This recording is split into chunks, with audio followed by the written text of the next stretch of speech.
This amazing world is a fascinating fusion of games and reality, where the boundaries between them are erased. There are a variety of classes available, each with unique abilities and characteristics. Countless tombs and mysterious dungeons beckon adventurers, full of secrets and treasures, and also terrifying monsters that live in the darkest corners of this world. By defeating these monsters, each hero receives not only experience points, but also valuable materials, new equipment, and amazing artifacts. Since Thomas so persistently refuses to have dinner together, his stepmother decided to clarify the situation. Possessing incomprehensible power and grandeur, capable of shocking even the bravest warriors. In front of the hero, on the horizon, his already native Third Academy was visible. In one of the classrooms, an urgent meeting of the 25th group of the third grade was taking place.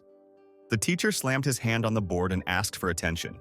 The man said that today's placement ceremony affects not only your chances of getting into university, but also your future development.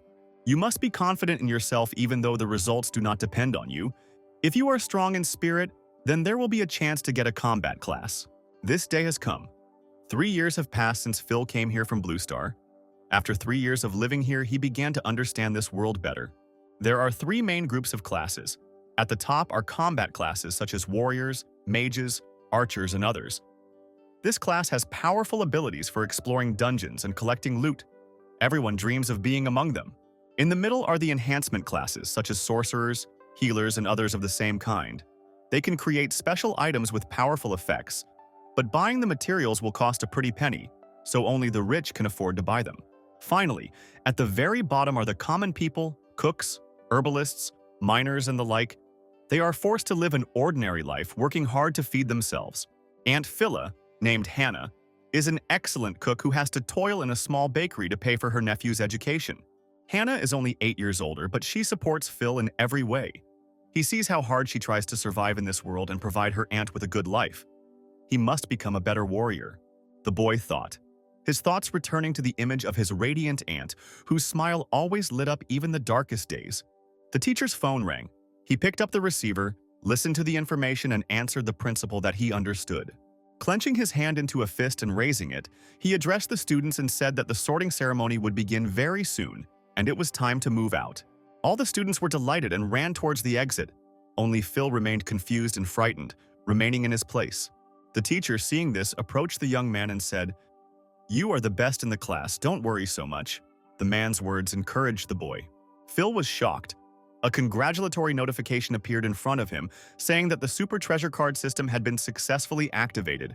The man saw the boy's confusion and began to cheer him up, asking if he could hear him. The boy replied yes. The boy jumped up and ran to the exit, saying, "Sorry, teacher, I'm running now." As Phil walked down the stairs, he was glad about the news that had happened earlier. He said that finally, this world couldn't be explored without a system. He was wondering what the use of it was, but he decided that he would think about it later. Now he needed to go through the distribution, so he, without wasting time, rushed to the backyard of the academy.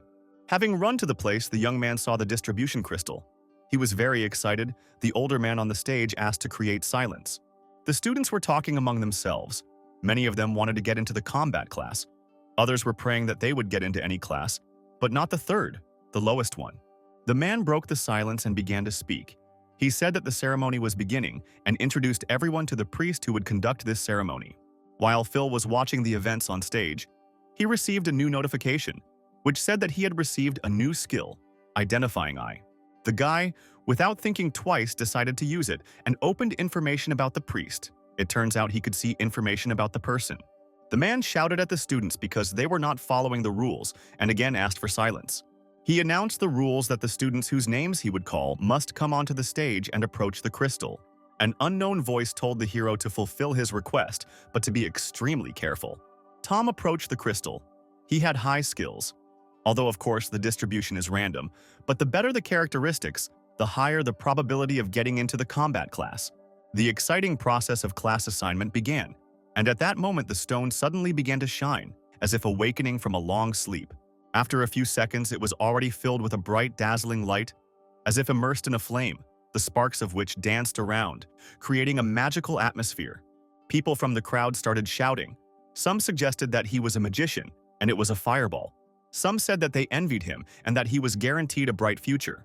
Tom transferred the ball of flame to his hand, and looked at it with satisfaction, to the general chanting of the audience. Phil hesitated for a second and thought that becoming a fighter meant saying goodbye to his normal life. Later, the students on the list approached the crystal and received their class. Most of them did not like it, but you can't help fate. It seems that only a few get into combat classes, thought the main character. He turned his attention to the students standing nearby. Being assigned to a combat class meant a bright future. The rest are forced to live a mediocre life and work until the end of their days. Phil saw Layla in the crowd. Her family was barely making ends meet, and she was assigned to the class with the highest expenses. The guy let his head down and thought, his family is also in financial trouble. What will happen if he gets an expensive class? Phil heard it was his turn and shouted that he was there. The guy was surprised by her appearance. He heard that the girl was angry when she heard that he left the family home and now lives here. Suddenly, she invited him to join her, because the hero would not be able to last here for long. He asked the girl what she was up to. He didn't believe that she still couldn't forget him after they broke up. She didn't like Thomas's words. She turned to leave, saying that in a few days she would find him a normal job. The boy was illuminated by a bright column of light from the sky itself, and the students watched with bated breath. A noble red dragon appeared above the young man, and the crowd gasped in amazement. A few minutes later, an unfamiliar car stopped at the store and a group of men got out. The girl screamed, "Teacher Mark, this is the first student in the history of our school who knocked out the hidden class, and he is one of yours." The man was stunned.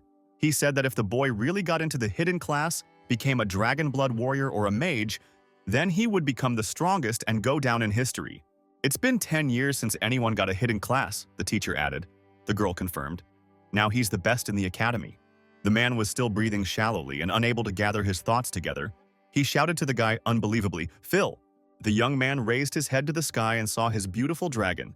They looked into each other's eyes. The man was angered by this reaction, and he ordered his assistants to seize the impudent man. The sage approached Phil and shook him by the shoulders, shouting, "Well, boy, are you a warrior of dragon blood or a magician?" The question did not give him peace. The guy lowered his head and looked at his hands and replied that he was a dragon tamer. The whole crowd gasped in surprise, but no one could understand whether the tamer was good or bad. When everyone was down, only Charlie remained, who was promptly incapacitated by Tamer. The man screamed at the top of his lungs, "How could you get the most useless thing from the hidden class?" After being assigned, Phil went to the old city of Shanghai. Walking down the street, he carefully studied the acquired skill. When he went into the information, he saw that he was now a level 10 dragon tamer, and his skill was dragon taming. Phil recalled recent events. People were screaming. Apparently, he would have to live a normal life. People cannot tame a powerful creature. Classmates were talking among themselves. One of the guys asked if this wasn't a hidden class along with the dragon blood warrior and the mage. They answered that of course it was.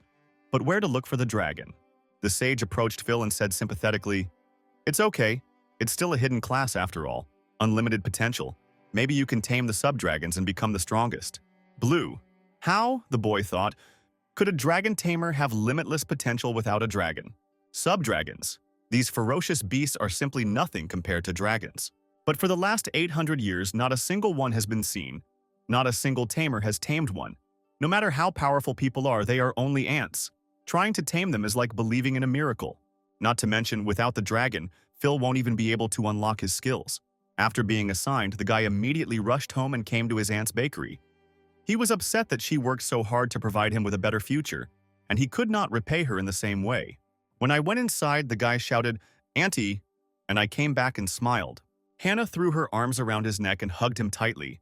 She took his hand and said, "Today was an important day for you." Sitting down at the table, she asked her nephew, "Well, what grade did he get?" Phil told everything as if it were true. Hannah replied that there was nothing to worry about. She would be very worried if the guy went off to fight every day. The guy slammed his hands on the table, decisively saying, "No, Auntie," and indicated that he was now a dragon tamer. His head dropped and he said in disappointment that this was a class where you couldn't get far without a dragon. The girl approached her nephew and hugged him, supporting him. She said that this once again proves that Phil is very strong. Holding him close, she convinced the boy that if he went to university, she would support him. But if he didn't want to, he could continue selling buns with her. Phil came home and fell exhausted on his bed. He remembered his aunt. She was only 26 years old. She had worked and built a career all her life, and he just wanted to provide them with a good life. Something distracted the guy. He looked up and saw a notification. It said that the first treasure map had already been generated. Sitting up straight, he began to read on. The notice spoke of divine-level treasures. Phil realized that it was time for him to open this map. By clicking on it, he realized that he had already tried the identification system, but he still hadn't figured out the treasures. There are 4 levels of treasure maps. 3 identical low-grade maps are combined into a higher-level treasure map. Our hero fought off the experienced bodyguards with all his might. While the hero was fighting, Lucian snuck up from behind, raising a bottle to strike him over. A moment later, Thomas felt a sharp pain in the back of his head. If he gives up now, he will live at the bottom for the rest of his life and will not be able to repay his aunt. He needs to act. The rocky plain is not that far from Shanghai. Early in the morning, the guy went to the suburban bus. Immediately after this, he again ordered his bodyguards to beat the guy. She saw a mysterious note on the kitchen table. Looking to the side, everyone saw Charlie, who said that anyone who touched his friend would be killed. It said that he was going to go to the rocky plain and asked not to worry. Tom didn't expect that thing to actually work and Charlie to come here. Everything will be fine. At this moment, the girl's heart sank. She began to read on. He will return soon and make our life better. He said that since Charlie was here, the hero could consider them even. The guy walked up to the cliff and looked at the sky.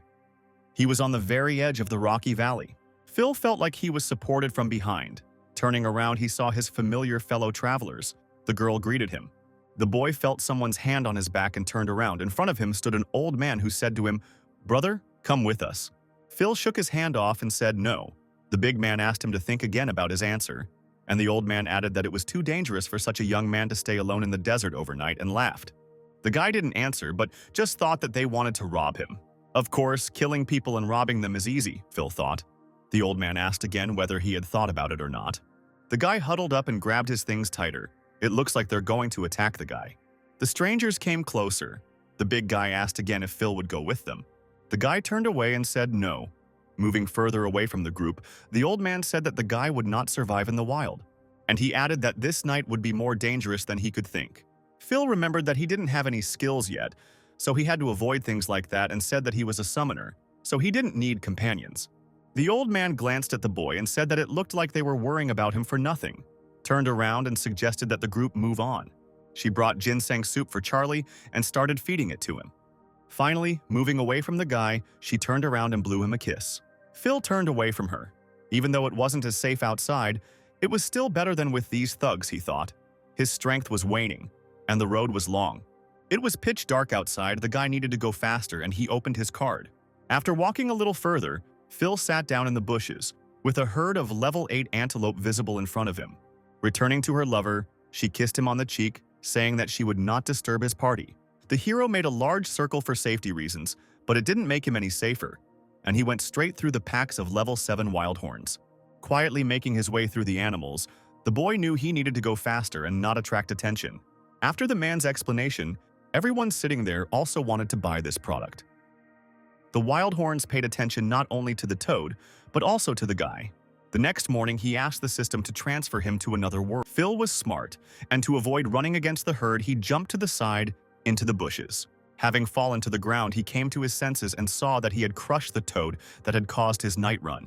The guy squatted down. Now he can't even mess with the timid antelope, otherwise he'll end up like this toad.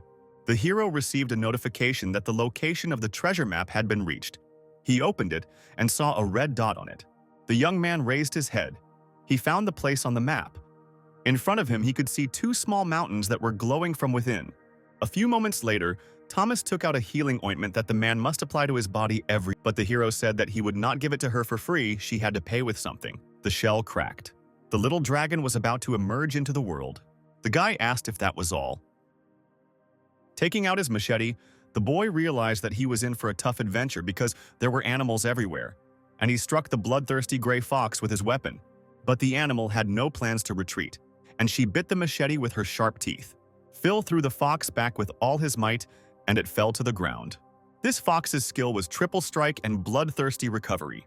The guy looked at the egg, checking its condition. It remains to wait until the dragon hatches and then use the dragon tamer technique. It turns out that the fox will attack 3 times, cause bleeding, and then restore health, the guy realized. He asked the system why.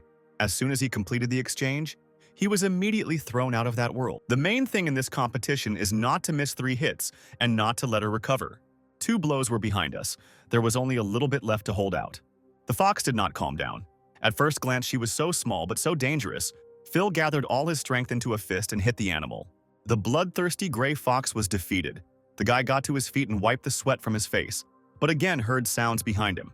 The girl noticed jars of what was supposedly a new product in our hero's hand. Phil was angry that they were sitting behind him, even though he had previously said that he would not go anywhere with them. The guy approached the girl, hovering over her, and asked if she wanted to try his product. In all his anger, the boy threw the fox skin at them, asking them not to bother him, and if they wanted it, they could take the skin. The fox's corpse fell at the old man's feet, and after examining it, he laughed loudly and said that the guy was very funny. The old man picked up the corpse and said that the skin was worth only 80 coins, and asked how many such skins he thought they would need to feed themselves. The man shouted that they wanted it and pointed to the testicle. Cold sweat ran down Phil's face. He realized that the impudent people wanted to steal his dragon egg. "Forward!" shouted the thug, and the three of them rushed towards the guy and the egg.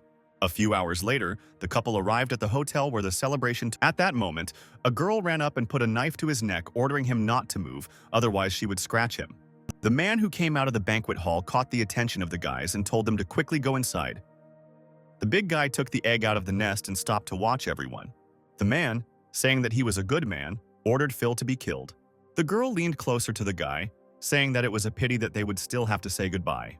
The boy thought that this was his only chance and he couldn't let them take the egg. The shell shattered right in the big guy's hands and a dragon flew up from it. "What kind of creature is this?" one of the men shouted, seeing a black shadow in the sky. The dragon swooped down to attack the big guy. After this, Grace asked if Thomas was Alicia's boyfriend. The dragon quickly circled the ball, but this did not stop him and he continued to attack. Thomas said he had done his job by delivering the girl here safely.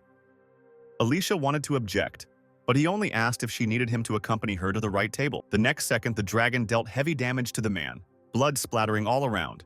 The big guy fell to the ground without any signs of life, and the dragon chose a new target in the form of an old man. The old man, the only thing he managed to do before dying was to shout, "Save me! Help me!" Phil looked up at the sky. He didn't understand how newly hatched dragons could be like this. It became clear to him why no one could tame them. The girl got angry, holding a knife to the hero's throat.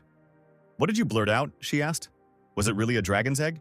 The kid dealt with the old man and sat down, carefully watching what was happening among the people. Seeing how warmly Thomas communicated with Layla, she thought that she also wanted to have such a warm relationship with him. Suddenly, a fair-haired guy approached the friends. "Come here," Phil shouted and activated his skill to tame the dragon.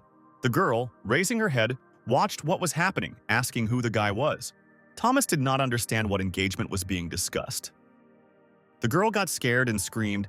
She begged to let her go because she didn't know that it was a dragon's egg.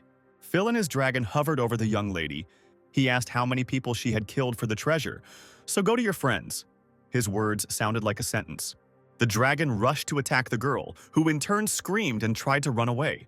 Noticing his friend's confusion, Thomas shielded her with himself and said that she didn't want this, so Alfred had better— "I finally got them sorted out," Phil said, as his dragon rummaged through his things.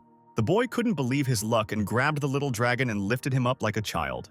The guy, his confidence noticeably diminished, asked if Thomas really thought there was no one in this room who could handle him. Hugging the little dragon tighter, the boy told him that very soon the dragon tamer would no longer be the weakest class. The boy took the little dragon in his arms very tightly and thought about what to name him, going through funny names in his head. The dragon began to lick the hero's bloody scars. The guy asked him what he was doing. Suddenly, an elderly man walked into the center of the room, interrupting the argument that had— Phil watched the transformation closely and couldn't believe his eyes. His little dragon had turned into a beautiful girl. The blonde said that Thomas was preventing him from talking to his fiancée about their engagement. Phil looked at their cards. Everything was as he suspected. After taming, all his skills were unlocked. The Dragon Impulse skill increases all characteristics and attack power of the owner and pet by 30%. The Dragon Bite skill is a high damage attack, and the Dragon Claw skill turns your hand into a dragon's paw. The Blood Bond doubled Phil's stats, so it's no wonder he felt stronger after being tamed. No matter how powerful the class was, they had no chance against a dragon tamer. Without a doubt, this class was the strongest, the hero thought. Phil looked at his dragon. She can take human form, but her habits are still animalistic.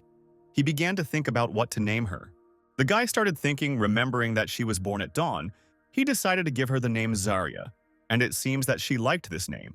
Phil walked up to the dragon and stroked her head. He asked her if she was hungry. She nodded her head. A moment later, Layla, with tears in her eyes, asked Thomas about his feelings. The guy thought that he had to go back because very soon there would be a test that would determine whether he would be able to enter the university. Phil stood up and called Zarya with him, suggesting that they go deep into the rocky plain. After all, leveling up and mastering skills were a priority for him now. Showing Zarya the desert lit by the morning light, he told her that there were many tasty monsters here. The heroes heard some kind of pressing sound. Turning around, they saw a pack of plains hyenas approaching them. Plains hyenas, they are much more dangerous and resilient than the bloodthirsty fox. Although Phil defeated it, he suffered greatly. He could not engage in battle with them. Otherwise, he would be finished. Without waiting for a command, Zarya soared into the sky. The guy glanced at her and shouted for her to destroy them. Now this rocky plain is nothing for the strongest Tamer and his dragon. There are no more dangers for them. The next moment, he made the announcement that his daughter's engagement was off. The dragon spewed out lava flames. Zarya continuously spewed flames in front of her, dealing damage and healing the owner at the same time. Phil saw the two of them's stats growing and realized that in order to level up faster, he needed to defeat a tough monster. The guy turned around to look at the crevice in the mountain. There was only one big guy left there, who had been waiting for them for a long time.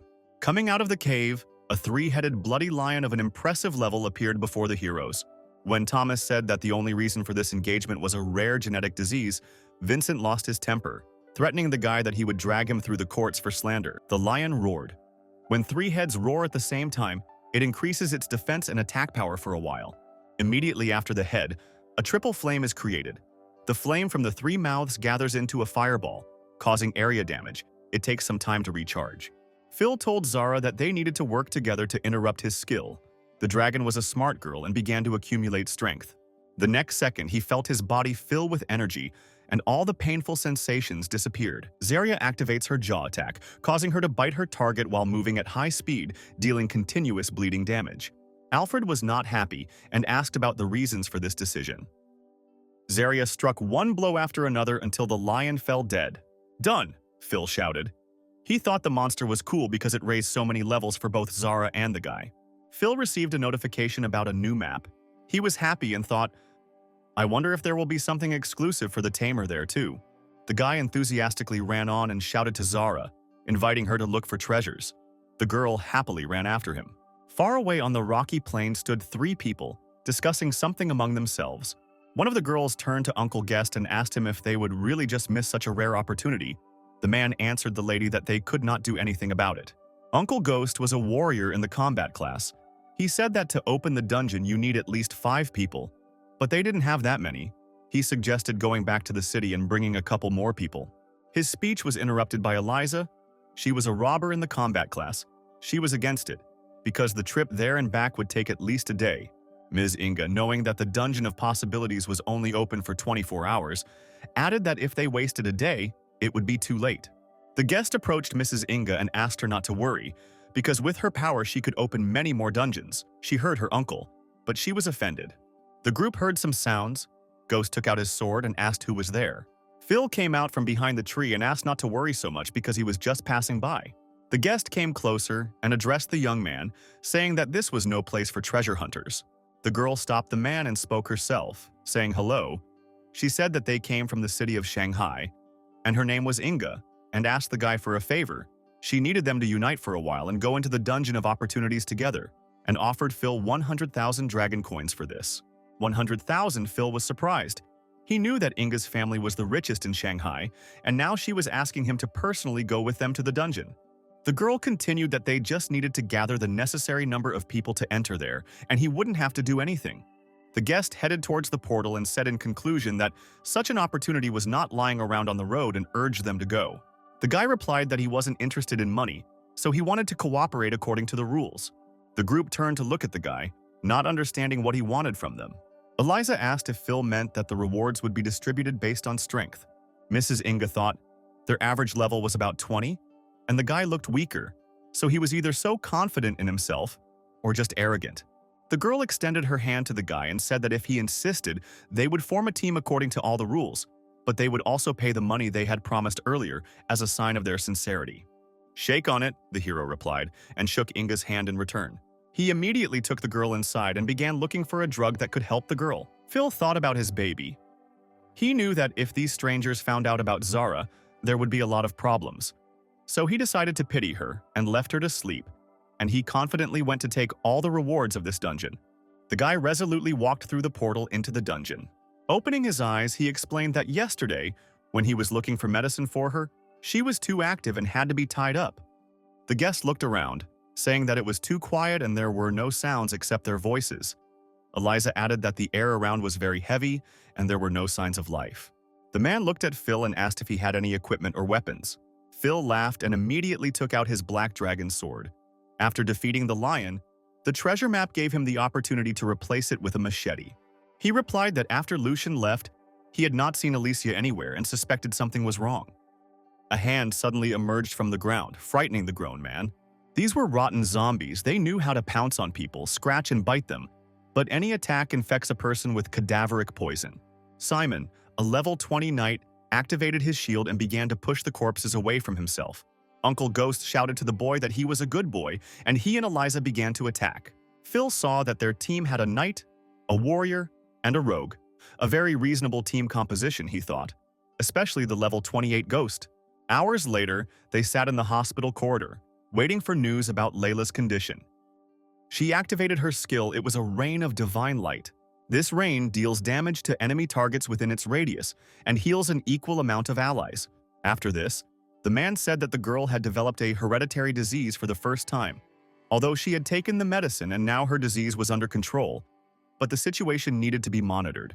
Phil moved behind his allies while the girls actively fought. The man said he believed him and asked what the boy really felt for his daughter. The hero did not lie. He said that at the moment it was difficult for him to sort out his feelings. Ghost shouted to everyone that there was an elite monster ahead of them and ordered Eliza to protect the lady and Phil, and Simon to go with him. But suddenly he is faced with the question of whether he still loves Alicia. The man used the Midnight Execution skill and defeated the monster. The guy didn't retreat and used a thrusting blow, also clearly hitting the enemy with his sword. He advised her to think carefully about what words Thomas would say to Layla after she woke up. Since he struck the monster, he immediately became infected with corpse poison. Inga explained that in order to get rid of it, the priest's skill clarity was needed, so even she would not be of any help to him here. The boy screamed at the top of his lungs, "Brother Ghost, help me!" as his hand began to be sucked into the monster's body.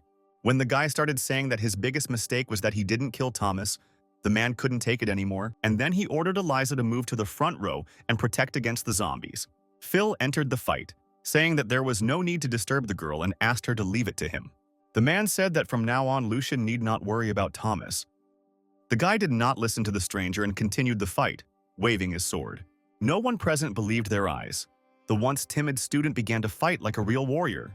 The boy shouted fearfully, "Uncle Ghost!" Phil gave him the sword he had lost earlier on the battlefield and said that that was it. It was time to move on. A few hours later, the young man accepted a rather lucrative contract for murder, for which he was promised 5% of the company's shares. Phil looked at him and said that he was just a level 14 student. He had no need to lie to them.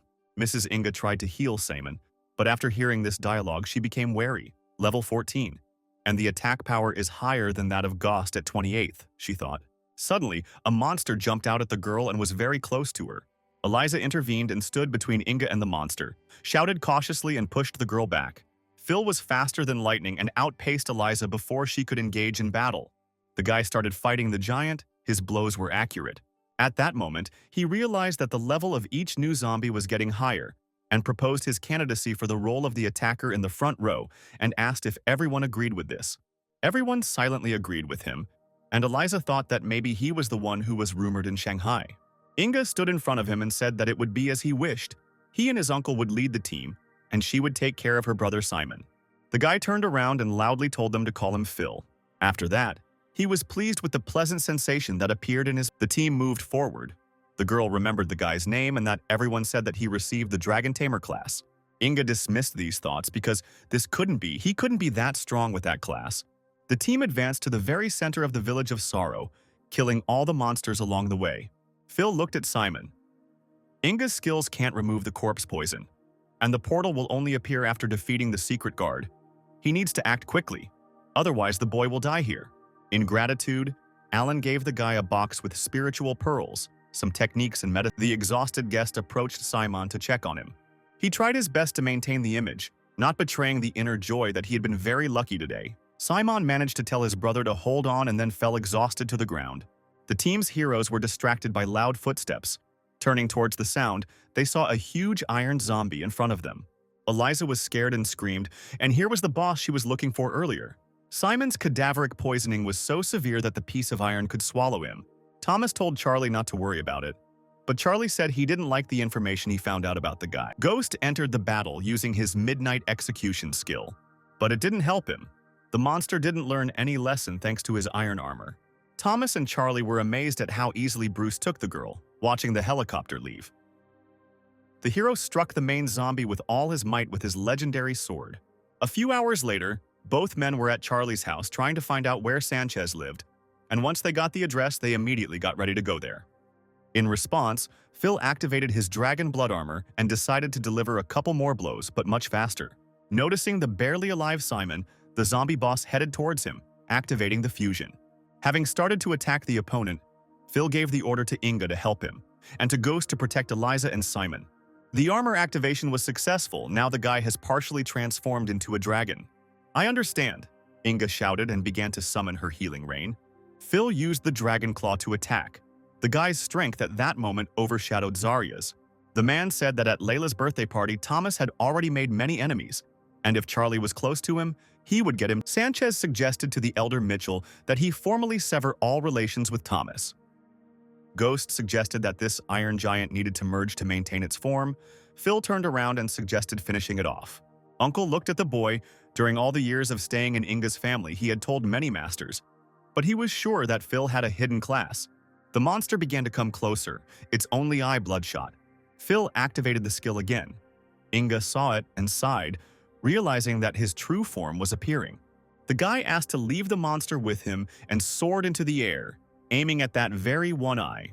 Charlie asked the guy how he knew it was a boxer if he wasn't there at the time.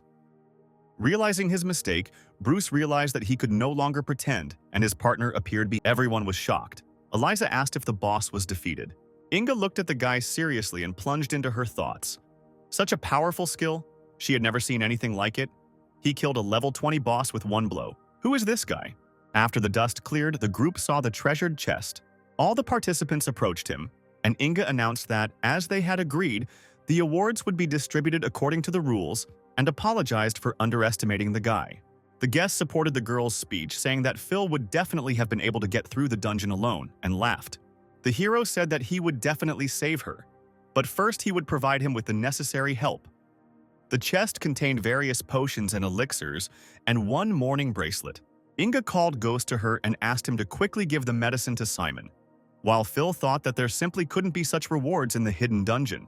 While Uncle was giving Simon the medicine, Inga went up to Phil and gave him the bracelet, saying that he deserved it, and asked him to take it.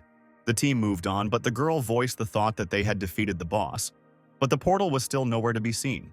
Eliza suggested that everyone look around. Something caught the guy's attention. Seeing the notification, he shouted, asking everyone to stop and not disperse, since the iron zombie was not the boss. The guest turned to the guy, cold sweat running down his forehead. He asked where the guy got that idea from and why he was so sure. Inga stretched out her hand into space and agreed. As a magician of divine light, she still felt the darkness. "Over there!" she shouted, pointing to the shore of the lake in the village of Sorrow. Eliza confirmed that if the lady says so, then the real boss is somewhere nearby. Someone suggested that they missed this place when they entered the village. The dungeon is not small. On the 3rd floor, the guy will meet a brilliant swordmaster. "Here he is!" Phil shouted to everyone and was ready for a new competition. The monster's multiple tentacles rose above the water and frightened the people. Ghost shouted that Phil was right. This must be the final boss. The man gave the order for everyone to take cover. The tentacle's hands grabbed Ghost, and I kept thinking that he would just crush him like a toy. But the monster let him go, throwing him from a great height. Inga got scared and shouted at the man, but he was already unconscious. While the girl was distracted, the monster began to hunt her and approached to take a closer look at her. Inga felt this and turned around sharply. The boss wanted to grab her just like he had grabbed Gosta earlier. The girl screamed in fear and held the staff in front of herself. Phil, seeing this, rushed to her with lightning speed, picked her up in his arms and saved her from the attack. They both tripped over a rock and fell to the ground. Thomas decided not to miss the moment and attack while his opponent was showing off. This attempt did not go unnoticed by his opponent. Bruce said that he was moving too slow. He was hundreds of times larger than humans, and of course, his tentacle-like arms, strewn with eyes, were a big advantage. Coming closer, the heroes saw that it was a grieving corpse that could spread its breath and reduce the hero's stats, could whip with chains causing huge damage, spew out accumulated anger, and when attacking it with fire or a divine spell, it reduced damage and effects by a third. While the mercenary was bragging about the benefits of using the liquid he had drunk, Thomas rose to his feet. Ghost ordered Simon to stand behind him and wait for the command. The boy shouted back that he could fight and block blows. "Once you recover, then you can show off," his uncle shouted at him. Phil and Ghost rushed to attack. The boy gave them parting words, wishing them to be careful with the monster. But the man did not give up. He pulled a gun from behind his back, aiming at Thomas's head. There is only one way out. Destroy the monster's body. The monster's body released a corpse-like breath onto the people, which meant that the hero's stats were reduced by a quarter. But the bullet barely grazed our hero. He stopped the bullet flying towards him with one hand. Opening his hand, Thomas asked if Bruce was so unsure of his abilities that he would use a gun. The boss began to swing his chains, whipping them, causing massive damage. The heroes tried to dodge and defend themselves, but they were already on the edge. When the hero freed Grace, he said that he hoped that this would be the end of their conflict and that he would never see him again. But if for some reason the mercenary does catch his eye, he will not leave alive. Having hit another eye, the hero thought about what to do next because there were no fewer of them. Phil turned to look at his new friends and thought that if he delayed any longer, it would definitely be the end of them all. But instead of helping, the man approached the mercenary, telling him that it was time for him to disappear. A few hours later, Thomas brought the girl to her brother's room. Phil activated Dragon Bite, and the monster responded by lashing out with its whips again. In a second, the chains lifted the guy from the ground into the air. The only thing he managed to do was activate the dragon blood armor. Using the dragon claw, the boy began to cut the chains in the air. The links of the chains fell to the ground with a crash, and the whole group was frightened. Guests shouted that they couldn't handle this boss and suggested retreating. Simon added that those present were not his opponents, and if they stayed here, they would be finished. Phil, without turning around, gave the order to Goss to take everyone to a safe place. When asked what he would do, the guy raised his hand and said that he would figure it out, and that they should run quickly. Eliza called the lady to leave. She turned to the guy and thought that he would have to rely only on himself, because she could not help in any way. Phil began to summon Zarya, thinking that he should let the one who could really stand up to the boss take over. Interrupting the boy's thoughts, Ashton said that he could make a maximum of one deal on the return pills. Phil shouted, "Zarya, get out and have some fun!" And unexpectedly for everyone, a huge black dragon appeared from the portal and sank its teeth into the monster's tentacles. The team stopped. They could not believe that they saw a dragon in front of them. One of them screamed, not understanding that this kid had summoned a giant dragon. The hero said that he would help them, but his time in this world is very limited. The next moment, Alan said that if the guy mastered the gong teleportation technique, then there was hope. The team was at a loss. Ghost summed up that it was scary to deal with the boss in 2 hits, and Simon was impressed that he saw the dragon with his own eyes. Tears appeared in Inga's eyes. She realized that this was the man about whom many rumors were circulating throughout Shanghai, after which she looked at Thomas, saying that she was not happy with the situation here. 300 years ago, Inga was born and raised in Shanghai, far from danger. Before the plague destroyed everything, there were so many bodies that they didn't even have time to bury them. She desperately wanted to save everyone, to help these people somehow. After that, he said that he would like to speak with the chairman and asked if they could step aside. She could not heal the dying, she could only summon their souls so that the living could say goodbye. The church that once protected them declared that Inga brought the plague, but why did they do this to her? But a few seconds later, realization dawned on him. The team looked at Phil and his dragon. "The guy can actually summon a giant dragon," one of them asked. "Can they leave here now?" Phil looked at the water. If the portal didn't appear, then the boss was still alive, and told everyone that it was too early to leave. Immediately after these words, the lake overflowed its banks in a strong column of water. The monster created a funnel, thereby supporting itself in the air. The heroes carefully examined what they had encountered again. When he returned home, he thought about how he could increase the sales of his store by looking through all his... After he found the thing he needed, he went to another world. As soon as the hero got there, he was immediately met by the evil Louise, saying that this time he would not dare to escape. Zarya managed to spread her wings and protect her owner from attack. One of the spheres hit Eliza, and Inga was frightened when she saw this. The girl tried to attack the spheres, but later realized that no attacks worked. Eliza approached the lady and began to apologize, but Inga convinced her, saying that it was she who should apologize. Inga fell to the ground. She understood that it was she who insisted on coming here, and everything that was happening was only her fault. Phil heard this and asked, they had already been through so much, but she wanted to give up now. The ghost looked up and realized that the boss was immune to all physical attacks. They couldn't even defend themselves. She asked if such a weakling was really going to teach her a lesson. Phil said that although he couldn't stand up to the monster, his dragon could. Everyone was shocked by his answer. Eliza noted that the difference in levels between the dragon and the monster was simply huge. The monster screamed loudly and continued to attack. Phil looked at the team confidently and asked them not to worry because the dragon's power was no match for the monster. The monster was silent for a few seconds, gathering strength and activating more and more of its skills. Phil ordered Zara to begin the attack. All of her stats nearly doubled, and she soared towards the monster. Looking at the crying princess, the hero wondered if he had gone too far with his threats. The boss was incinerated and damaged. Heat spread throughout the area. The team watched the events from the shore. The monster's body began to fall apart from the inside, and the monster screamed in pain. At the last moment, a terrifying funnel began to spin. Thereby, the monster activated an explosion that awakened all the dead on the map. The veil began to dissipate, and in its place a chest appeared. The dragon level increased to 10. Phil praised her and said that it was great. The guest saw the portal and was happy. But the fog that covered the entire map did not allow people to breathe freely. The man heard a crack and turned around. He saw that all the village corpses had risen. Raising his head to the sky, Ghost saw Zarya in the body of a girl, eager to attack all the zombies. Immediately after this, the hero announced that his time was up, and it was time for him to return. When Thomas returned, a few seconds later he received a message asking for a meeting. Phil approached the girl from behind and said that she was a black dragon. Her name was Zarya. For her, these zombies were just a piece of cake. Having called Ghost, the guy said that the boss was finished and there was no need to worry, and urged them to leave. The portal had already opened, but they must not forget the rewards. Approaching the chest, Phil asked if anyone would mind if he opened the chest. Inga replied that they could not object. When I opened the lid of the chest, the contents lit up, and there was a lot of useful stuff in it. When Thomas picked up the phone, he heard Alfred's voice asking if he was in his store now. Then the Twilight Cloak, which allows you to use light to create a barrier to protect yourself. A mourning ring that allowed the user to cast an aura of sorrow on any target. When the boy suddenly jumped up from his seat and ran into the street, Alicia hurried after him. Phil chose the scroll and left the rest inside for everyone to enjoy.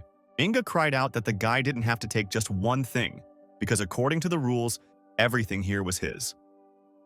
Phil replied that he was a gentleman, and some equipment would suit the girl better, and this scroll would be very useful to him. Inga sat down by the chest. If it weren't for the guy, they would all have died here, she thought. Taking the mourning ring, the girl turned to Phil and asked him to take at least this one, holding out her hand. Well, since you asked, said the guy and smiled, taking the ring for himself. All the team members approached the lady and said that they were ready to leave. 4 hours later, Phil was already in Hannah's bakery. From the entrance, his aunt threw herself on his neck and began to scold him, that it was too dangerous. The guy asked to let him go. He was all dirty. The girl burst into tears because the guy left without saying a word. She didn't sleep. She hoped that it was just a dream. She was afraid that she would wake up and he would not be there. Phil hugged her tighter and apologized for leaving without saying anything, and promised that she wouldn't have to worry about him anymore. Looking at her, he asked her to stop crying and wiped away her tears with his hand. When the girl left, he turned to the system, hoping that she had not disappeared along with the store. He was glad when she responded and said that he could also move between worlds. The girl was asking the dragon if she was hungry when Phil took out a scroll and showed it to his aunt, saying that it was his gift to her. Hannah was extremely surprised and could not accept. Because it was very expensive, she offered to sell it in order to buy her nephew weapons and equipment with the proceeds.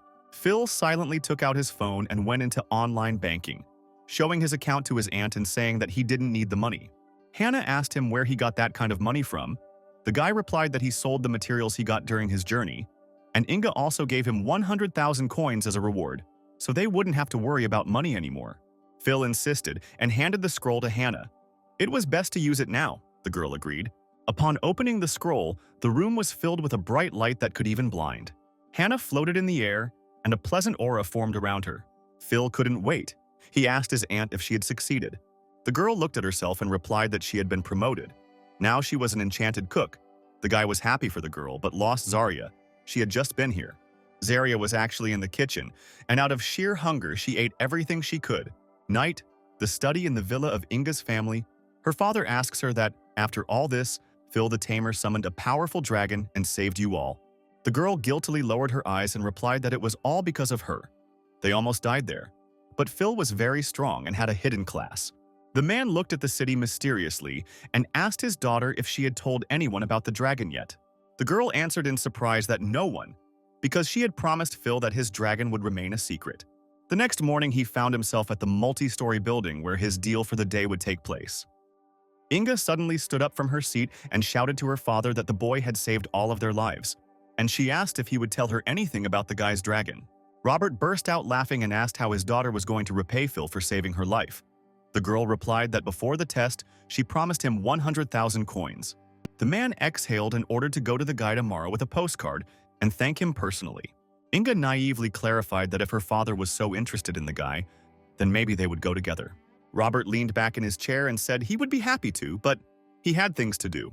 The next morning, Princess Teresa arrived in Shanghai to study, and as she walked down the street with her bodyguard, she said that their relationship was purely business, but that they still needed to say hello. The man just smiled strangely and told the boy to keep such an expensive item to himself.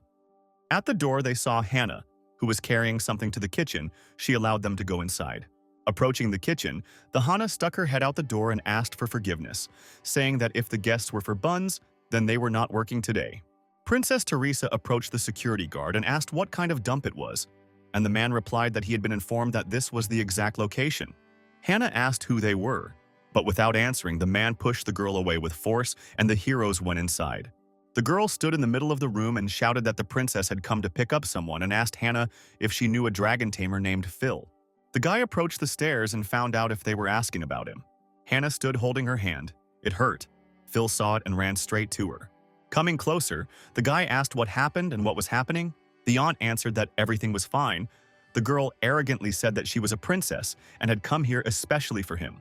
Phil looked back and asked who these people were and which princess was looking for him. The guard pointed to the girl and said that she was the princess of the kingdom, Teresa, and he was her faithful servant, William. William explained that the princess had come to him to give him a chance to get ahead. Teresa laughed and asked if it wasn't easy being a dragon tamer. The servant brought out a large case and opened it. Phil saw the contents. There was a dragon egg in it. Teresa said that if the guy agreed to her conditions, it would be his. And she continued, the conditions are incredibly simple. She wants Phil to become her slave and do what she says. She said that it was a reward that fell to her from the lair of the armored dragon, and it was the only egg in the world. The princess turned around and asked if Phil was speechless. The guy laughed and said that the characteristics are not bad, but he thought that this is a type of earth dragon, and only its endurance is high, but they call it powerful. There are several stages of using internal energy: initial, middle, and final. The girl, without waiting for an answer, shouted that a tamer without a dragon is useless, and if the guy becomes her slave, he will become the most powerful. Doesn't he care about that? Phil looked sympathetically at the sarcastic princess and calmly said that he was flattered, but had to refuse. Teresa looked at him in horror and asked what he had just said.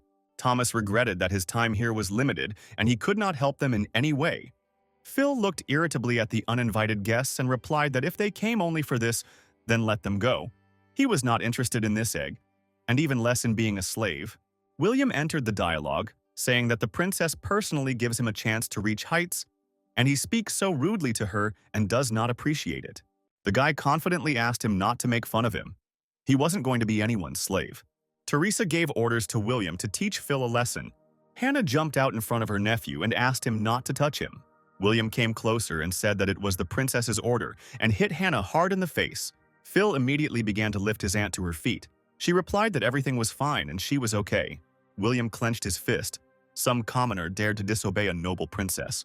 Thomas decided that while they were fighting, he could calmly train his aunt. This gesture made Phil very angry, and he took out his dragon sword. Putting his sword between the man's eyes, the boy said that he had attacked his family, which meant he would kill them. A magical beast of incredible size came out to them, at the sight of which the scorpions parted. Phil walked up to the arrogant princess and addressed her. He didn't care that she was some kind of princess. The guy hit the girl with all his might and ordered her to shut up, take her scum, and get out of here. In the first second, her sword was broken against his spiritual barrier. Their swords clashed and Phil knocked the weapon out of his opponent's hands. William ran up to the girl and asked if she was okay. Teresa swung at the servant and screamed that he was a loser and ordered him to go and kill Phil. Even if she didn't have a dragon tamer, she only wanted him dead. The guy took the sword more firmly and prepared for the servant's attack. When the man wanted to tell Thomas about this, he was no longer there. Inga called him, but didn't wait for an answer and went to look for his house herself. She thought that she had written down the guy's number incorrectly. As she approached the house, she was blown away by a shockwave, which left the girl confused. William fell out of the room, and Inga realized that a fight had just broken out there. Thomas was surprised that the tranquilizer didn't work on the animal. William sat on the ground, telling the girl that the guy was very strong. She was not satisfied with the answer. She called the servant trash. Alan and Louise were surprised by what kind of magic the guy used, that the monster fell in a matter of... Phil saw this and realized that she also had a hidden class because this spell was the complete opposite of Inga's spell. Mrs. Inga ran up to the guy, intending to find out what was going on here. So Thomas decided to take a picture of it to find out more information. Suddenly, the hero said that his time was up, and it was time for him to return. The servant had become a level 30 warrior defender, while the princess was only a level 15 mage. Inga stood in front of Phil and asked him to let her help him. The huge monster soared into the air. The guy shouted that he didn't need help and sent Inga to her aunt's shop. William landed right in front of the boy, the ground beneath him collapsing, unable to support his weight. Phil realized that his attack power had increased greatly. Now he would need to use Dragon Pulse and Claw. The princess heated up the temperature and shouted at the servant to kill the guy and calm her anger. The servant began to attack, but Zarya unexpectedly stopped him, defending her master. Hearing the girl's answer, the man said that since they were not destined to become friends, they would be enemies. The princess opened her mouth in surprise. It seemed she had never seen real dragons. Phil stood in front of his opponent. Zarya was behind him. The guy said loudly that now it was his turn to calm his anger. The girl was very glad that her friend responded to her request for help. The man was no less happy about his appearance because he would be able to get a reward for this guy's head. Teresa fell. It seemed impossible to her. How could the guy defeat William with one blow? The servant begged to help him. The princess grabbed her staff and began charging the skill, shouting, "Hold on, bitch!" Zarya growled and interrupted her charge, her blood reducing all damage taken by half. The dragon continued to crush the servant with its paw. He begged to let him go. The man was pleased to see the helpless Thomas in front of him. Teresa looked at the servant and thought that this was such a force, a giant dragon. It turns out that someone still has eggs and dragons. Phil came forward and called the princess, asking if she wanted to kill him. The girl fell to the ground and screamed not to come near her. She began to cry and continued to scream that he had attacked his servant and seriously injured him, and that he had also insulted and threatened her. She continued to scream at the top of her lungs, asking if the guy understood what this was all leading to, that he was now an enemy of the kingdom. The girl was pleased with the words of her ex-fiancé. The next moment the man ran away. Alicia hurried to her friend, worried that he could fall at any... He screamed that he didn't care what kind of princess she was, and Zarya began to assemble a ball of fire to finish off the ulcer. Phil swung his sword at Teresa. She was very scared and couldn't move. The guy hung over her.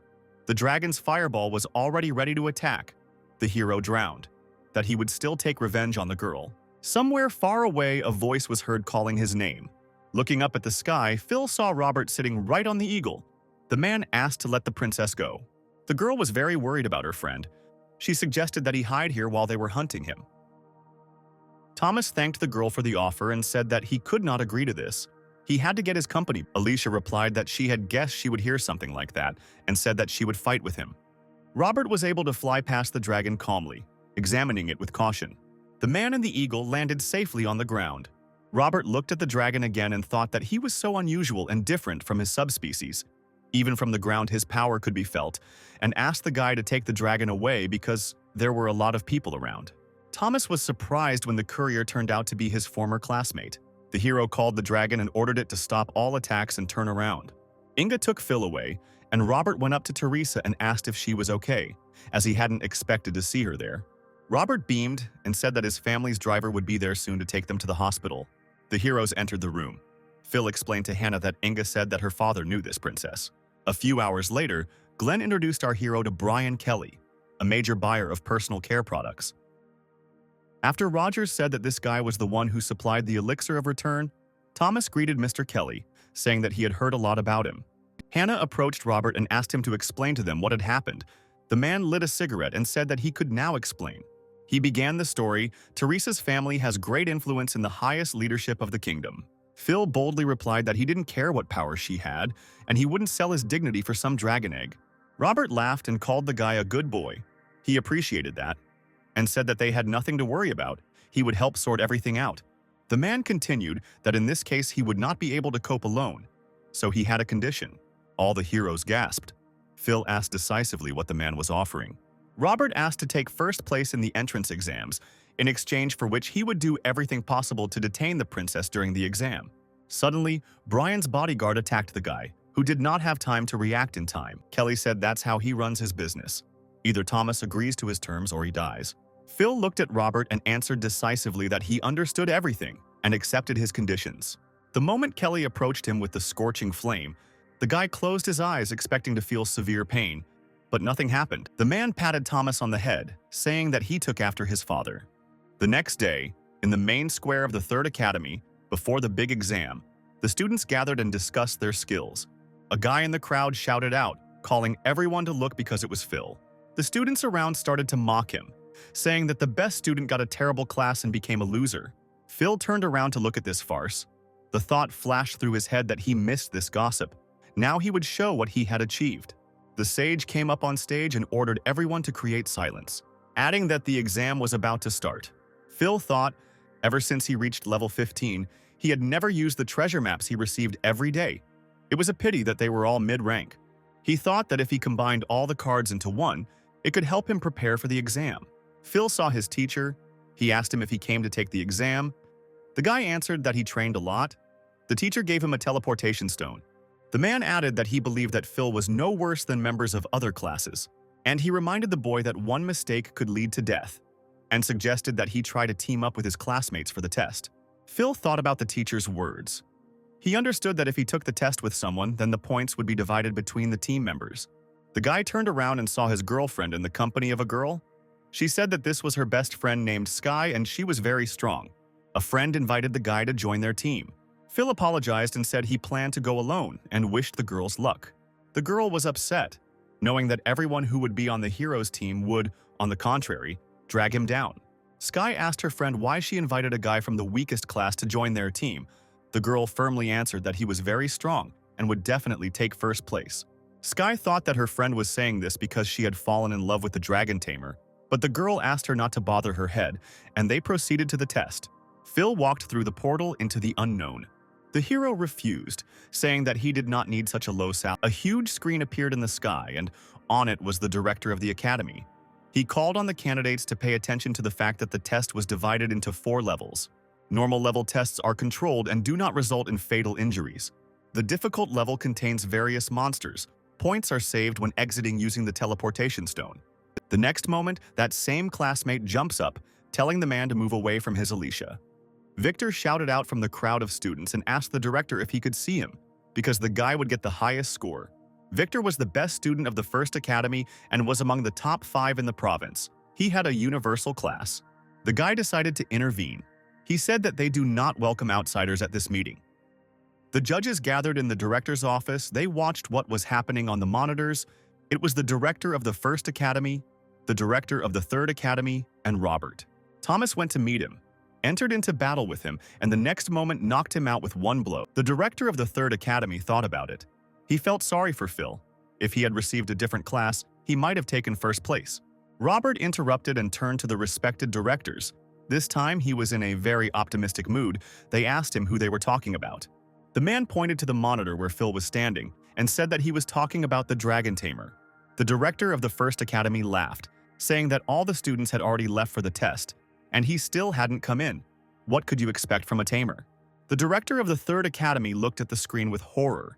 He realized that Phil was waiting for the door to the most difficult level to appear.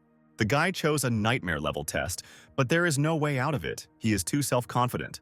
Grace wondered why Miss Ross was asking her such a question. The clouds began to thicken and the sky turned scarlet. The last student took this test 8 years ago and died a horrible death. The director of the first academy shouted, "What nonsense, didn't they explain the rules to the guy? Mr. Robert should reconsider his views. He can't compare to Victor." Robert settled himself more comfortably in his chair and asked the directors not to jump to conclusions so early, but to observe first. The director of the third academy looked at the man and asked why he was so confident in the boy. After that, Alicia asked Grace to stop the car. Her stop was as he moved forward, he realized that this was only the first floor, and there were at least 10 of them. The first danger appeared before him. It was a pack of black-maned wolves of the 10th level. The wolf growled and pounced on the guy. Phil remained calm. He was confident in himself and his skills. Taking his sword, he used Dragon Bite and killed the wolf with one blow. The first floor of the nightmare test was passed. The door to the second floor opened, and Phil was awarded 990 points. The director of the first academy jumped up, shouting, "What's wrong with this guy? He's incredibly strong." The girl sadly said that they would not see each other again soon. She would have long training sessions. After that, she suggested that they take a photo together. Boldly and noisily, he opened the doors of the office where the directors were and asked for forgiveness. The man introduced himself, saying that he was the Imperial Ambassador and his name was Gordon. Again, apologizing for the disturbance, he said that he needed to bring Phil for investigation. Walking forward on the map, the guy found the location of the treasure map and was very happy about it. He thought how lucky it was that the location of the high-level treasure from the map he had just synchronized was right here. The man was inferior to his friend in agility and speed, which is why he was defeated. He found a rare skill book that could trigger accelerated growth. After opening the book, he obtained this skill and thought that this skill was perfect for Zarya. After the Village of Sorrow, her level rose very slowly, and this skill would be very useful to her. Approaching the screens, Gordon addressed Principal Bruce, since Phil was a student at his academy. When Glenn asked what it was, he heard that it was a stimulant that increased physical strength. Principal Bruce stood behind Gordon and said that even if the matter was important, it would have to be postponed until after the exam, and he could handle it on Phil's behalf. Robert walked up to Gordon and grabbed his hand, asking him to listen since they were former classmates. Immediately after this, his body became muscled and increased in size. He continued, "I don't know why you are covering for this Tamer," and reminded that if he interferes, the Imperial Court will be displeased. But this did not cause even the slightest harm to his opponent. The next moment, the man knocked out the bodyguard with one blow. Lighting a cigarette, Robert said that the relationship between officials was indeed complicated. But once Phil's secret was revealed, no one would matter anymore. But before he could do anything, Jack knocked him out with a blow. Gordon looked at the man and said, "Insubordination. This is a crime. What a secret, what nonsense." Robert silently and forcefully grabbed the ambassador's hand. Taking a drag on his cigarette, he said that let them blame him, he would admit everything. But the ambassador threatened to tell everything to his superiors. Principal Bruce approached the men and asked them to calm down and not interfere with the important exam. Gordon asked again why they would do such a thing for some boy. Robert asked in surprise if the man wasn't interested in Phil's secret, which could make him disobey his superiors. When the men arrived at the scene, they were already expected. A man with a crowd of guards behind him said that this place belonged to high society and outsiders were not allowed here. But he decided that it would be better for him to summon Zarya so that she could gain more experience. The director of the first academy approached Gordon and said that he had never seen Phil deal with everyone with one blow. A loud roar drew the attention of all the men to the monitor. Phil called for Zarya. The men were confused. "What is this dragon?" they said in one voice. Robert looked up at the monitor too. Even though he had already seen the dragon, he still got goosebumps. The man turned to the others and asked, "Gentlemen, have you all now seen Phil's secret?"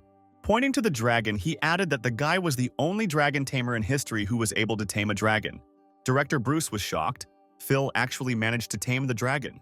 The team of the hero and the dragon easily passed the second floor of the map.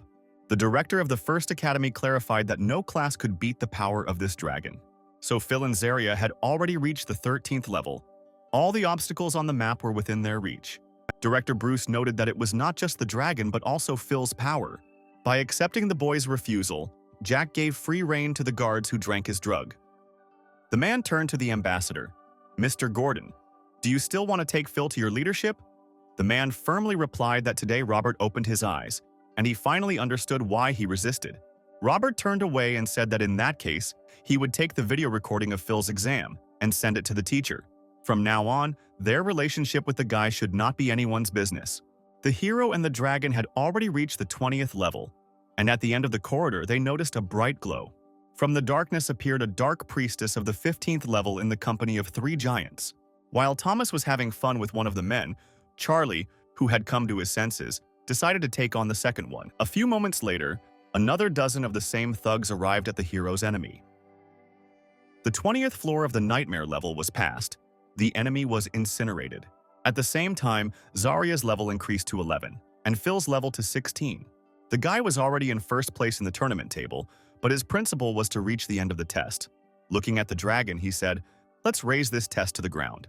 An hour later, the guy had already moved to the 50th floor of the terrifying level. Victor passed the 50th floor and was very exhausted.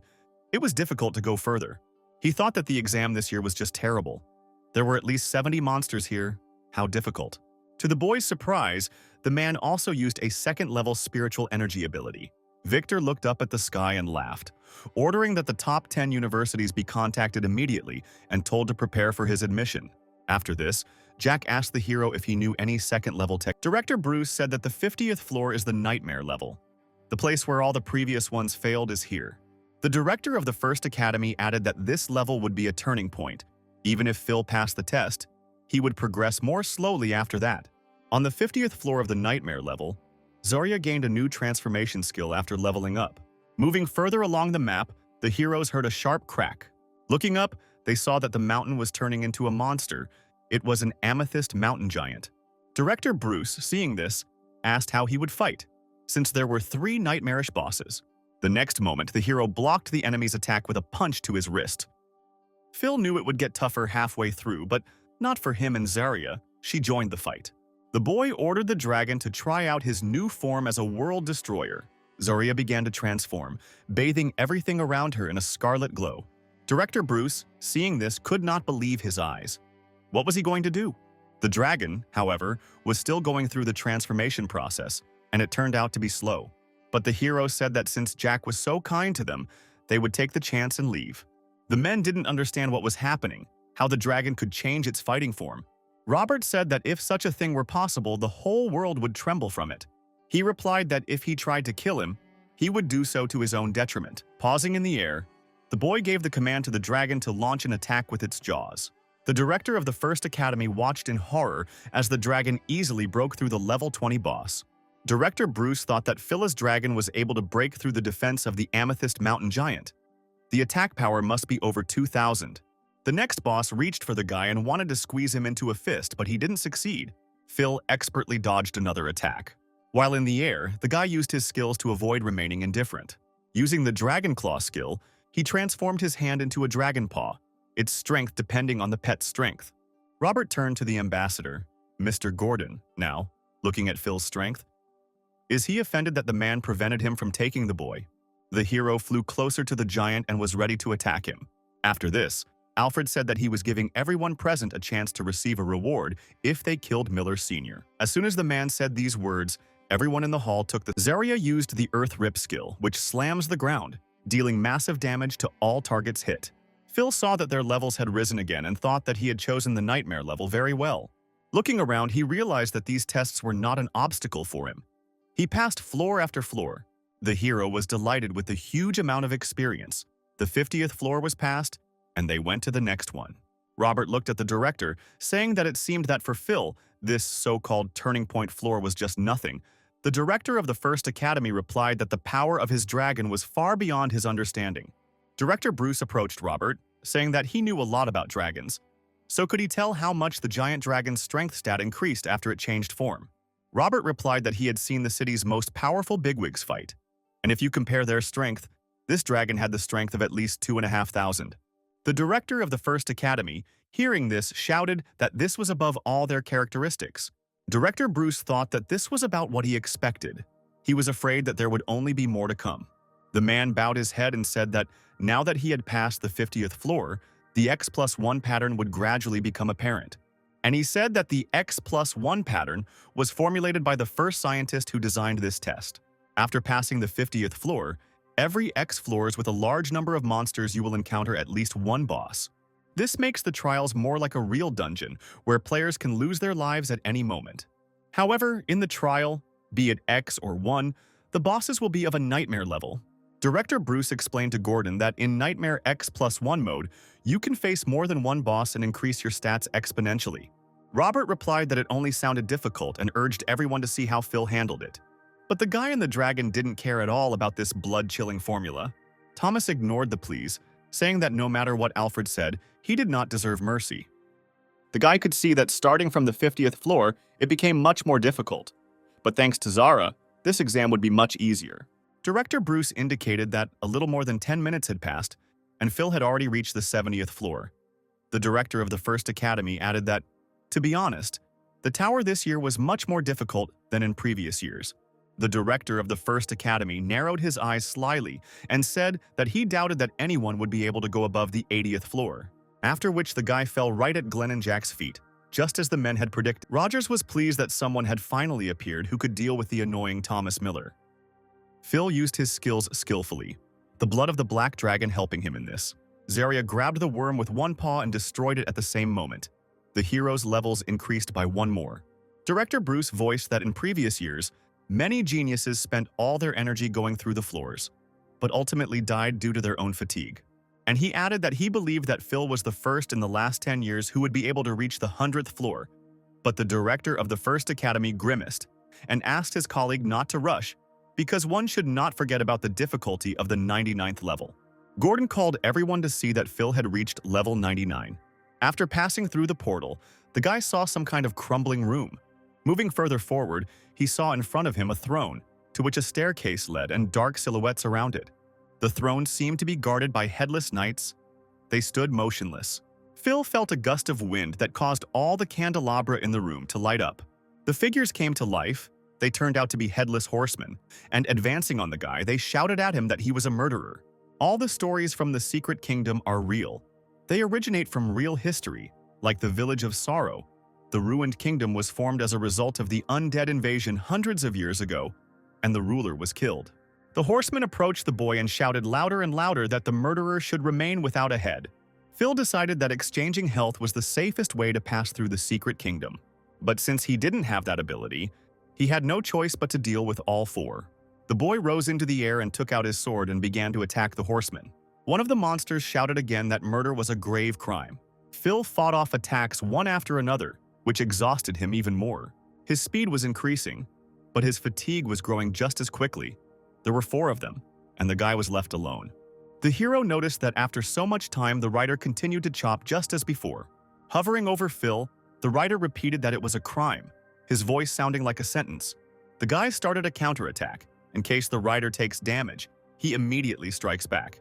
Phil realized that he couldn't do it alone, but he had a plan. In an instant, he summoned his dragon. Zarya struck with all her might with her tail, and one of the knights fell. Blow after blow, she attacked more and more powerfully, destroying everything in her path. Left alone, Phil thought it was all over and praised the dragon. But it was too early to rejoice. A knight attacked him from behind, who did this for the sake of the master. This knight had a thunder skill that increased the speed of his attacks and dealt additional lightning damage. Phil put his sword in front of him in time to repel the onslaught. Raising his head up, the boy saw that all the riders remained alive, but now they had become angrier. Swinging their weapons, they dealt damage to everything around them. Phil flew into the air and assessed the situation, thinking that this couldn't go on like this. The boy gave the order to the dragon to get ready, and Zarya began to recharge her skills, forming a fireball in front of her. Zarya was ready to attack and released a lava flame that continuously erupted at the enemies. All opponents fell to inevitable death. No one could resist such a force and burned alive. Level 99 was passed. The hero levels rose even higher, and Zarya received a new skill, Cataclysm. The director of the First Academy was scared. He understood that the last floor had opened. Robert grinned and told everyone that it looked like they were going to witness something legendary today. Director Bruce said, "Was it the 100th floor he was afraid? It was because of him that he did not want the candidates to pass the selection." The door to the 100th floor opened, and Phil walked in boldly. One last push remained. Walking to the center of the map, the guy saw a red glow around him and Zarya. Looking at his sword, he saw that it was simply dissolving in his hands. Seeing the same throne as the floors before, Phil realized that this was it, the ruined kingdom. The army of the undead numbered more than 500 and included all those whom the hero had met earlier. At their head was a level 60 emperor who could destroy worlds. Phil knew that for this floor he would have to try out a new destruction skill. The guy got ready and said, "It's time to go through the floor and get a well-deserved grade." The hero held his sword in front of him and ordered Zara to switch to the form of a destroyer dragon. When switching, the dragon increased its main characteristics and additional skills were unlocked. Principal Bruce was very surprised by the three forms of the dragon. Robert added that Phil still had some aces up his sleeve. The Emperor ordered his army to go on the offensive and the undead began to attack. Phil entered the battle decisively and ordered Zara to prepare for the attack. The skill was loaded and ready to be activated. The hero only had to give the order. The guy didn't hesitate and shouted to the dragon to activate the cataclysm. The dawn was covered in flames. Its impenetrable light of fire made it possible to see only the outline of a face. The cataclysm devastated the area, causing the undead to suffer heavy damage and their numbers to rapidly decline. The director of the First Academy asked if a candidate could have such skills. Robert added in surprise that he and the dragon had destroyed an entire army of undead. The Emperor and his servants surrounded Phil and aimed their weapons at him. The boy was unable to fight an opponent of such a level, and he fell to the ground. Phil called the dragon closer to him, and Zarya activated the second cataclysm. Director Bruce summed up that Phil killed the four horsemen, so he managed even the highest level. This year the exam was not easy, so the rewards should be appropriate. The guy said that they got rid of the bugs. It's time to move on to the boss. The final boss was the Emperor of the Destroyed World. The army of the undead fell. Phil walked up close to him and activated his Dragon Claw skill, ordering Zara to prepare for an attack. The boy's hands became dragon paws. The Emperor attacked, but Phil could only defend himself with his hands. Having thrown the boss aside, the guy shouted, "Let it all burn to the ground," and ordered the dragon to activate the lava flame. The Emperor looked at his hands. His strength was leaving him. He was not prepared for such an outcome. Phil asked him if he noticed that he had become weaker and showed him a mourning ring that cast an aura of sorrow. Falling down exhausted, the boss told him it was a terrible trick. Phil summoned the dragon and ordered the second part of the lava volley to be activated. The Emperor fell down exhausted near his throne, his strength leaving him faster and faster. The guy ran up and thrust his legendary sword into the undead, piercing it right through. The test was over, the hero's levels increased again, and Phil pulled the sword out of the Emperor's corpse. Principal Bruce confidently said that no one had scored so many points in 30 years. The hero went to the exit from the test and asked the dragon if she wanted to go home and have a bite to eat. Zarya nodded cheerfully. The guy finished the test and trophies appeared in front of him. The first one he saw was the skill book of the wrath of the patrons of the ice dragons. But the chest also contained a ring of the wind of spirits, which could add agility, and an epic cloak of frost, which reduces damage from water techniques and increases damage from fire ones. After taking the rewards, Phil looked at his dragon and said that it was time for them to rest. Having taken out the teleportation stone, the guy ate through the portal. He was glad to finally return. As soon as he crossed the threshold of the room, everyone present pounced on the guy. Director Bruce said that Phil was so capable, and from now on his photo would hang on the wall in the academy. The director of the First Academy added that only photos of tragically deceased students were hanging on this wall, to which Director Bruce scolded him and said that it was not worth talking about here. Robert approached Phil and said that despite the fact that he was mentally prepared for the results of the exam, the guy still amazed him. Phil looked up at the man and said that he had fulfilled the conditions, so their agreement regarding Inga must be fulfilled.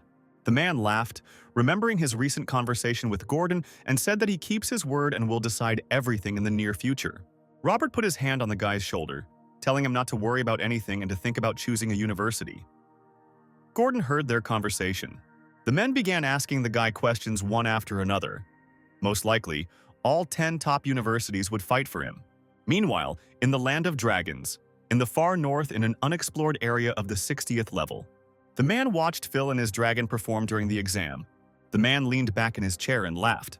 It was the chief, Alfred. Someone knocked on his door and in a serious tone he ordered them to come in. A guy came into the room and apologized for disturbing us and said that he had a report. Putting the documents on the table, he added that here Alfred could see all the data that Robert had provided. Thanks to his report, information about the conspiracy of the families reached them. The man angrily put the bottle on the table and said that Boris was to blame for everything. The guy continued to say that Robert's family and Mr. Boris maintain close ties and enjoy privileges from each other. Alfred laughed nervously. No wonder they sent a man to deal with the dragon tamer and smashed a bottle on the table with his fist. Overwhelmed by anger, Alfred stood up and shouted that Boris was taking on too much and that they needed to free Princess Teresa's hands, let her do what she pleased. And he added that it was time to put them all in their place and strip them of all their positions in case of disobedience. And he called on the guy to carry out the order. Finally, Alfred said that if he had any complaints, he should discuss everything with him personally. And as for Robert's family, if they tried to contact Boris again, he should send a detachment of snow lions to them. After cooling down, the man added that the guy should pay attention to what choice the dragon tamer would make. Phil should get the best resources. Alfred walked to the window and looked at the sky, thinking that this boy would become a living legend. And when his mission is completed, the man will finally be able to meet Phil in person. Meanwhile, in Shanghai, Princess Teresa asks on the phone what they are telling her. Alfred fired Boris. The voice on the phone asks her to calm down, because there is also good news. The princess, straining her voice, asks who will now catch the tamer instead of him. The voice on the phone asks her not to waste her time on this because they have discovered another tamer besides Phil. The girl was happy. She said that this was great news and she hoped that this time everything would go much smoother. Victor passed the exam while on the 72nd floor and used the teleportation stone to return back. The guy believed in his victory. He thought that he would definitely become a champion. Looking at the number of people in the hall, he did not understand what this excitement was about. In his head, he imagined his director telling him that he was a true champion and had shown himself to be the best, and that everyone must be cheering for him. Approaching his director, Victor greeted him. The man asked him inquiringly whether he had finished yet.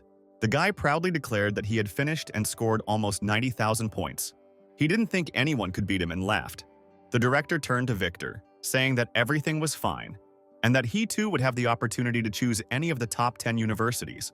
Victor looked nervously at the director. He thought what the director wanted to say with all this. He was probably in shock, because he had never seen such a number of points scored before. He must be very proud of me, the boy thought and thanked the director.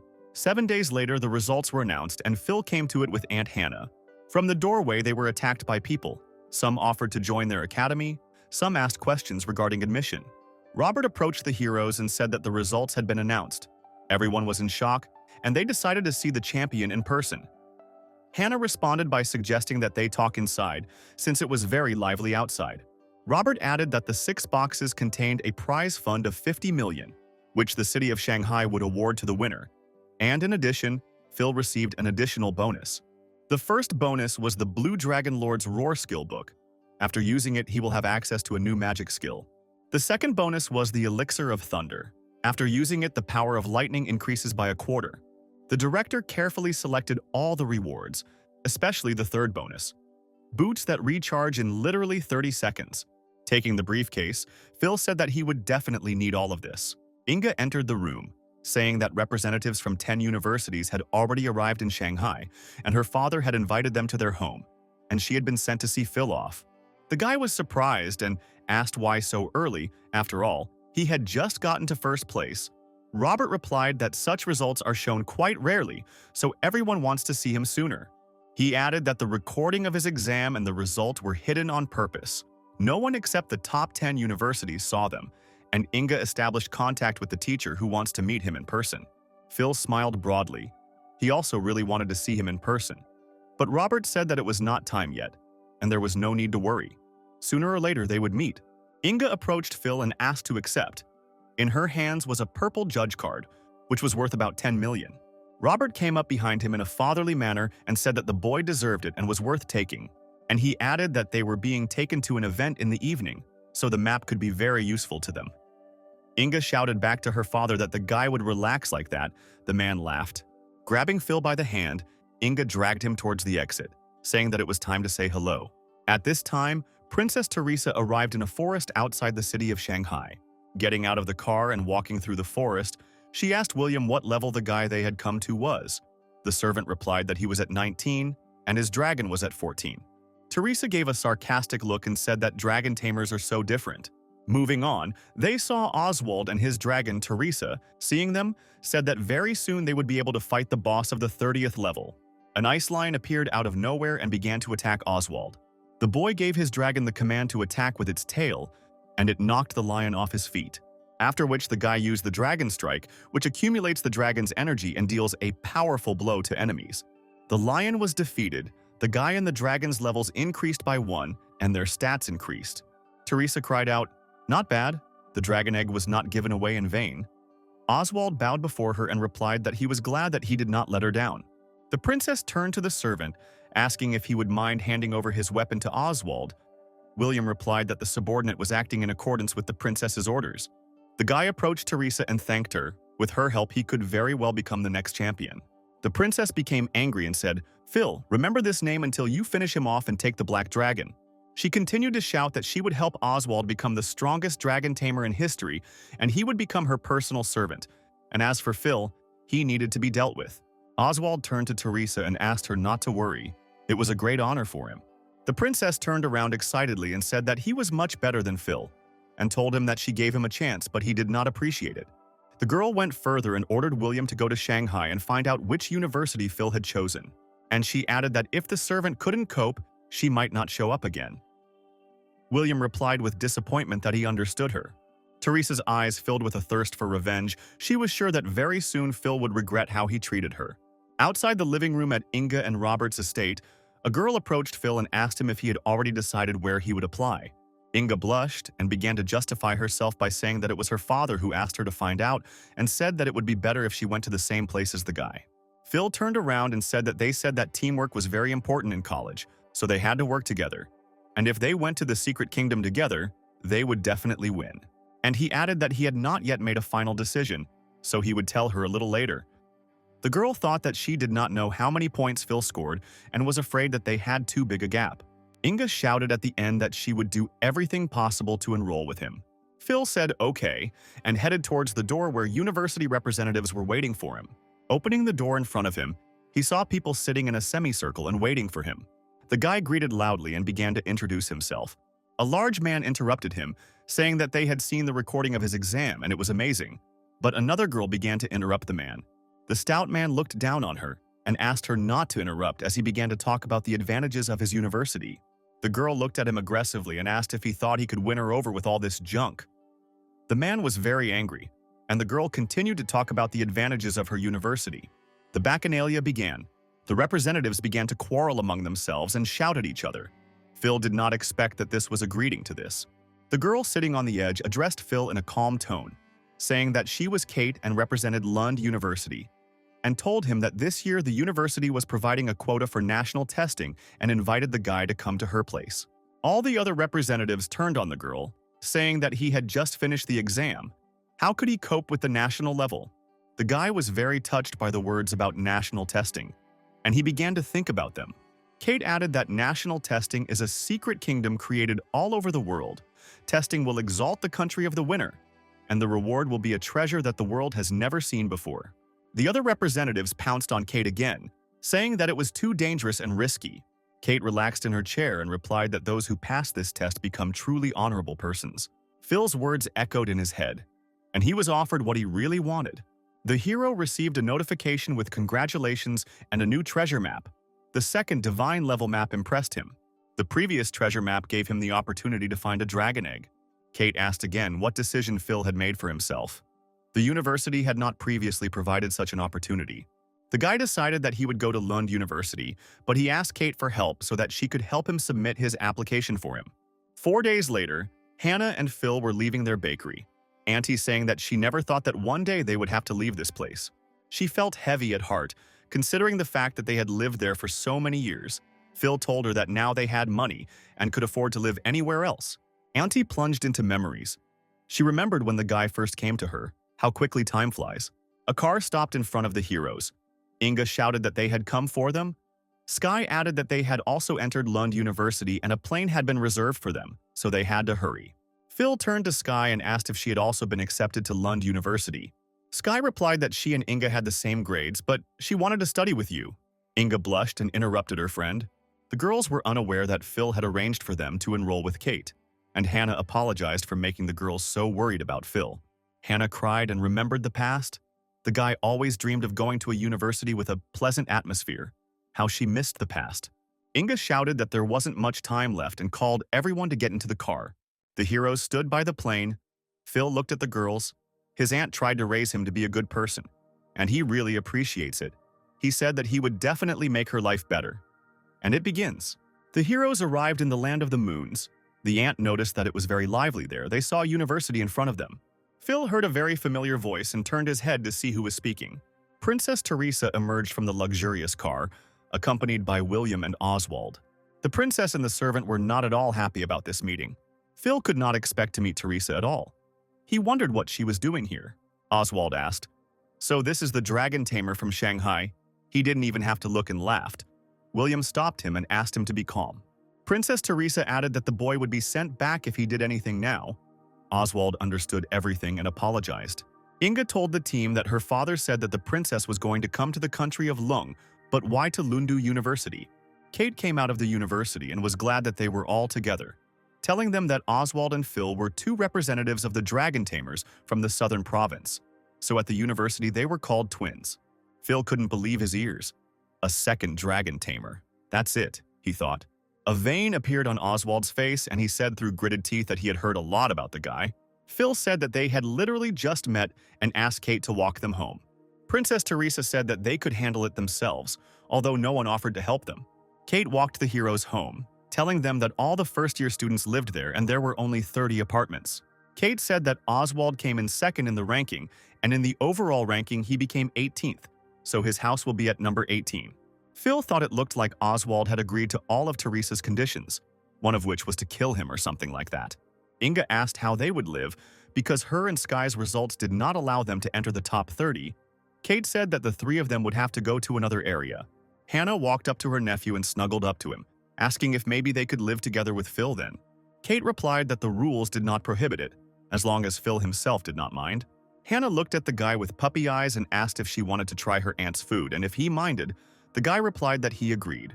Hannah grabbed the girls by the arms and said, "In that case, we will live together and strengthen the bond between us so that in the future we can safely pass through the secret kingdom." Phil laughed and told his friends that they had better listen to their aunt because the hostel was very far from here and he would have to look for them for a long time.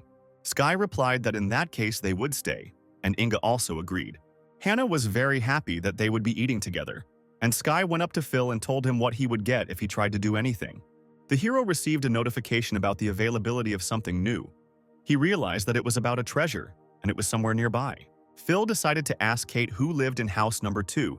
The girl replied that she was responsible for another province and was not familiar with first-year students from other regions. And she added that she only knows that a girl lives in house number 2.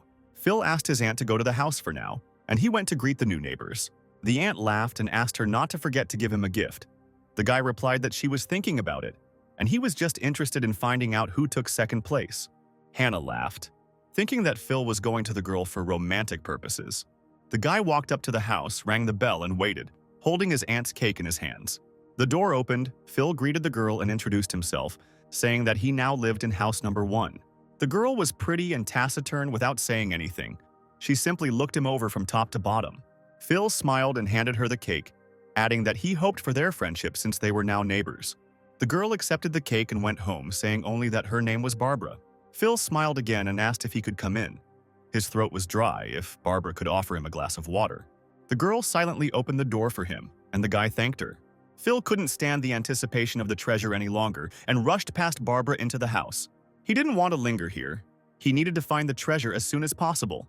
Looking into all the doors, he first got into her bedroom, and then into the toilet, but that was not it. Opening another door, he found a valuable emerald dragon egg, and thought that this was the room that Barbara had not yet been in. As Phil left the room, he saw Barbara with 2 glasses of water. Rushing past her, he said that he had suddenly remembered something, and that he no longer wanted to drink. The girl was left alone, at a loss, with 2 glasses of water. When she entered her room, she saw the things that had been left behind and immediately thought that Phil was a pervert. The guy came home. It was already evening outside. He went up to his room and turned on the light. Zarya was very interested in the new egg, and she began to examine it. The egg glowed brightly. It could be activated. Zarya was in anticipation, but Phil was also waiting to meet a new friend. The egg began to crack. A bright glow appeared around it. The baby was about to be born. The shell collapsed. Zarya didn't make a sound from anticipation. Phil was also extremely intrigued. A beautiful emerald dragon hatched from the egg, and at birth it received very good skills that could interact with both Phil and Zarya. Phil looked at his new friend with awe and thought that now he had another dragon. Now Zarya would be able to receive additional support. The guy remembered that during the exams, Zarya's powers increased by 1/3, and during the cataclysm by 70%. If he combined her characteristics with the new dragon, they would increase by at least 60%, and the power would reach 12,000. Zarya was playing with the baby. Phil looked at them and thought that if he put equipment on the Emerald Dragon, he would become very strong. He was afraid to imagine how strong he would be. The hero sank even deeper into his thoughts. He needed to think everything through. But at that moment, he saw how the little dragon was biting Zarya and ordered him to stop. It was time to choose a name for the baby. Taking him in his arms, the boy thought that it would be best to name the dragon Emerald. Raising it above his head, the boy laughed and said that the name suited him, and from now on he would be Zarya's friend. Zarya and Emerald played the rest of the night, and the little one needed a lot of attention from his older friend. The next day, there was an organizational meeting of the first-year students. The heroes were going to the meeting, and Sky asked why it was so noisy in Phil's room yesterday. The guy smiled and wanted to tell, but after a few words he was interrupted. On the way, the heroes met university students. They shouted that 2 beauties had arrived again, a swordswoman and a divine light mage. They would definitely be the first beauties of the university. Seeing Inga, one of the guys said that he would like to be alone with her in the secret kingdom. Another guy noticed Sky and asked if he thought she had a boyfriend, to which the friend replied that there were 2 girls and they couldn't date that guy at the same time. The heroes entered the hall. Inga shouted to Sky that yesterday she asked Kate to sit in the front, but her friend replied that she would sit in the back. Walking deeper into the hall, Phil saw a familiar face. The guy was looking at him very aggressively. Here the hero remembered that this was the same noisy guy from the exam from the first academy. Phil smiled good-naturedly as he passed him, and Victor's veins on his face bulged with anger. He thought he had embarrassed himself because of Phil in front of the principal. After the exam, the man told him not to think that he had become a champion and asked him to look at the lists and make sure of the difference in points with Phil. Sky walked to the end of the hall and thought that it would be a good idea to separate Phil and Inga. She couldn't allow them to be together for long. Approaching his seat, the guy saw Barbara and greeted her. Inga jealously asked if they knew each other. Phil explained that this was his neighbor. She lives in house number 2 and her name is Barbara. Inga was surprised, thinking that she was not only beautiful but also strong. The guys sitting in the back started whispering again. They were jealous of Phil, that all the beautiful girls of Lundu were next to him. A man came onto the stage and asked for silence. He introduced himself. His name is Edward, and he is the deputy director of Lundu University, a professor of the Department of Combat Magic and a Thunder Mage. The man greeted everyone and asked to let him tell them about some rules. Kate walked down the rows and handed out cards. Edward explained that this was identification and that this was the only thing they would need in Lund. The certificate will store students' points, which are currency. Points are needed to open secret kingdoms, as well as to purchase weapons, potions, and the like. Students will be awarded their first points based on the exam scores they receive. Some guy stood up and shouted from the hall, turning to the deputy. He said that the difficulty of the entrance exams of the provinces was different. This is not fair. The man replied that he had taken this into account and subtracted the coefficient he considered necessary so that everyone's scores would be equal. Phil looked at the certificate and thought that the points would be very useful to him. Edward added that the points were temporary, and they would be able to get full ones after the exam, which would take place in a month. The top 30 students will be given the right to enter the upper class and will receive a number of privileges. Phil thought. For now, he can be considered a potential member of the upper class, but everything can change radically. He can lose his primacy. Edward laughed, but was quick to point out that even if admitted, any student could challenge the upper-class students for a place. If a high school student loses, he must give up his place to the winner. Moreover, the student cannot refuse the challenge. Currently, the top class includes 30 people who occupy the first places in the ranking. In first place was Phil. He stood up from his seat. Everyone around began to whisper about him and his dragon. Turning to the audience, the guy waved. No one ever found a recording of his performance. Oswald turned to Teresa, asking when it would be possible to remove Phil. The princess replied that they did not yet have the details of his power and needed to find out everything. Inga asked Phil if since the deputy had called his name first, it meant that now everyone would run to challenge him. After the freshmen's meeting, everyone howled into the courtyard. Finally, everything was over, and it was possible to do other things. Phil suggested that his friends go to the Hall of the Dark Kingdoms and look around. Hearing someone shout his name, Phil turned around and saw Victor. The guy shouted that he wanted to challenge the hero, and those around him waited for the events to develop. Phil confidently asked again if Victor was challenging him. The guy confirmed, recalling the deputy's words that high-class students do not have the right to refuse to fight. Victor couldn't watch the video of the hero's exam, so in order for him to win, he had to make a careful battle plan. Phil responded by accepting his challenge, and Victor responded by betting 200 points on victory. Inga was against it because that amount of points was too much. Phil pushed her away with his hand and agreed to 200. Princess Teresa folded her arms across her chest. This was a great opportunity for her to see Phil's abilities. Victor clenched his fists and warned that he would count to 3, and they began. Sky asked her friend if Phil would lose. Inga laughed and said that apparently the girl had not seen him in battle. Very soon, all the students will know everything. At that time, Victor has already counted to 1. At that very moment, Victor flew at Phil, trying to attack first and keep the advantage for himself. Victor used the skill of the accumulated energy strike. Phil in turn stood in one place. He didn't care much about it. But as he tried to strike, the guy saw that the hero had disappeared right in front of his hand. Victor knew that this was a skill of the second transformation mage.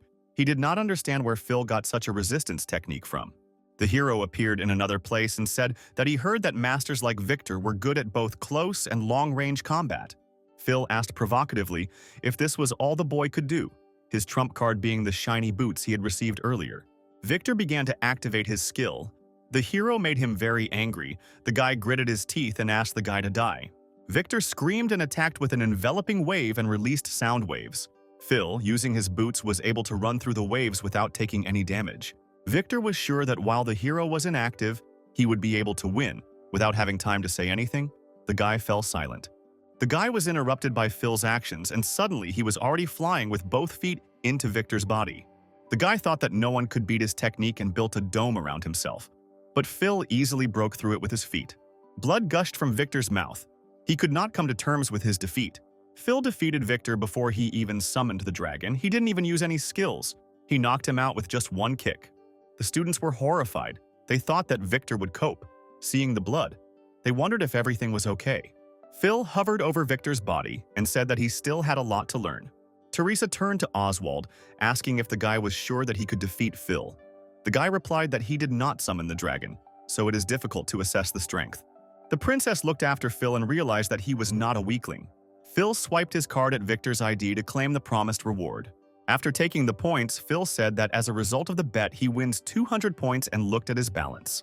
Victor looked at Phil's current points and realized that if converted to the Southern Province system, his points were about 1.5 million.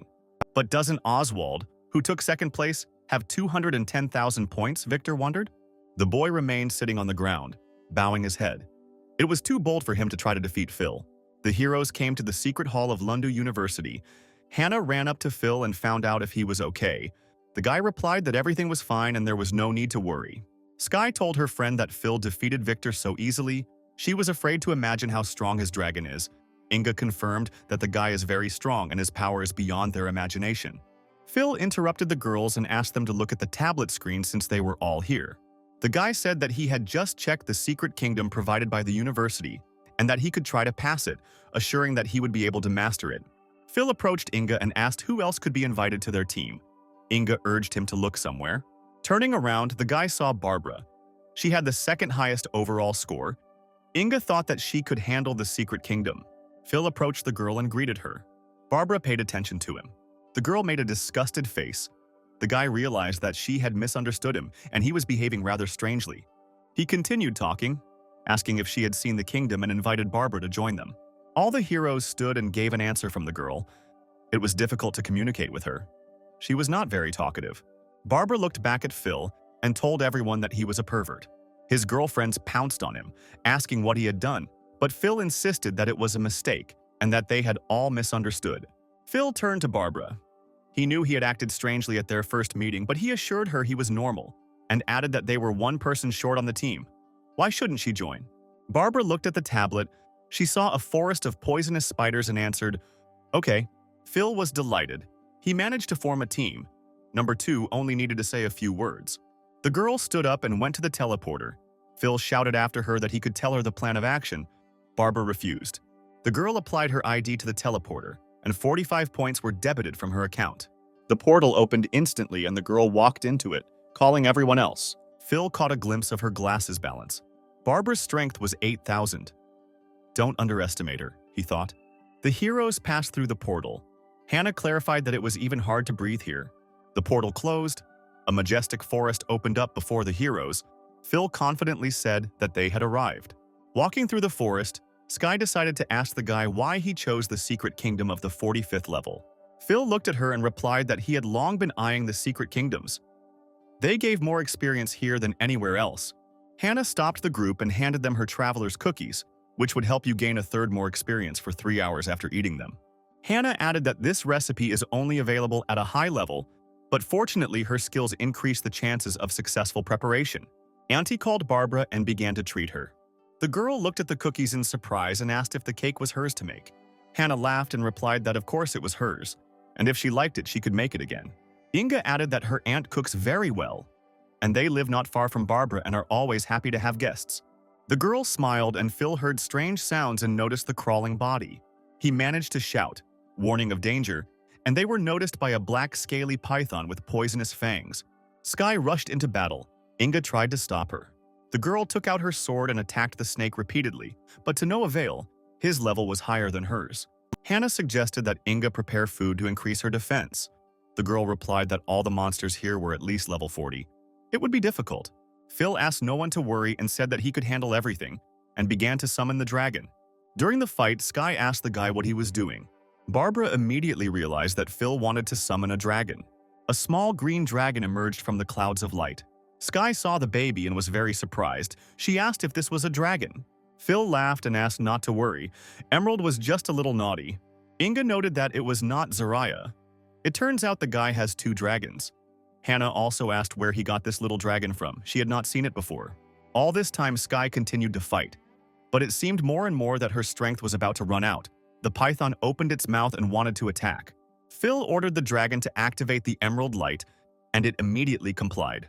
A reliable shield formed in front of Sky, which saved her from the onslaught of the python. Having fallen to the ground, Inga ran up to her friend and said that she would heal her now. Sky examined herself and said that there was no wound. The emerald light withstood the damage and gave the girl an increase in all characteristics. Emerald sat on Phil's head and laughed. The guy said that as long as the baby was here, everything would be fine with them all and they would not get hurt. Inga examined Sky. Her indicators were better than those of the second transformation master.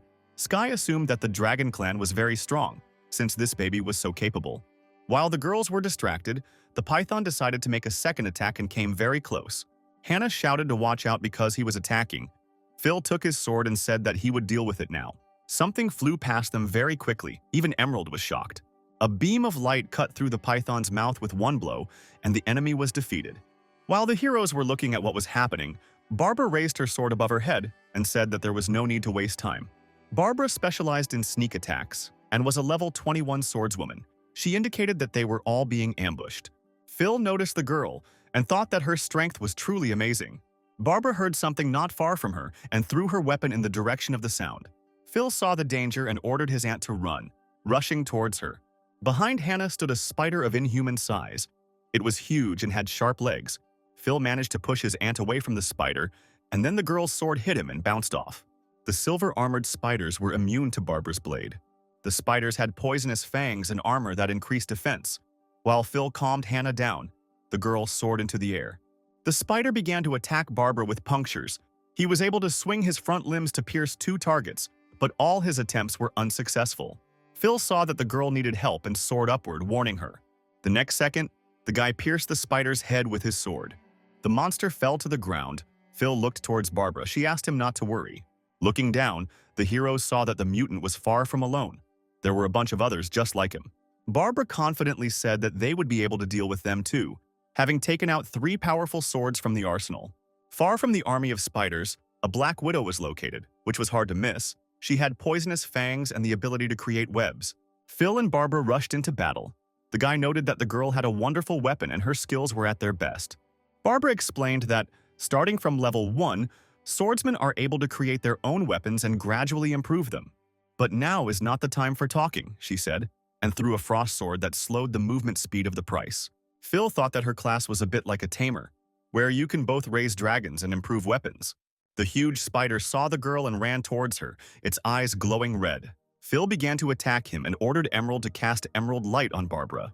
The girl took another mountain-crushing weapon and threw it straight at the target. Her skill dealt massive physical damage to the target, with some of it distributed to nearby enemies. Her blade had been upgraded to level 15 thanks to Hannah's liver, and she thanked her. And Emerald's level also increased. Phil noticed Barbara's weapons and assessed them.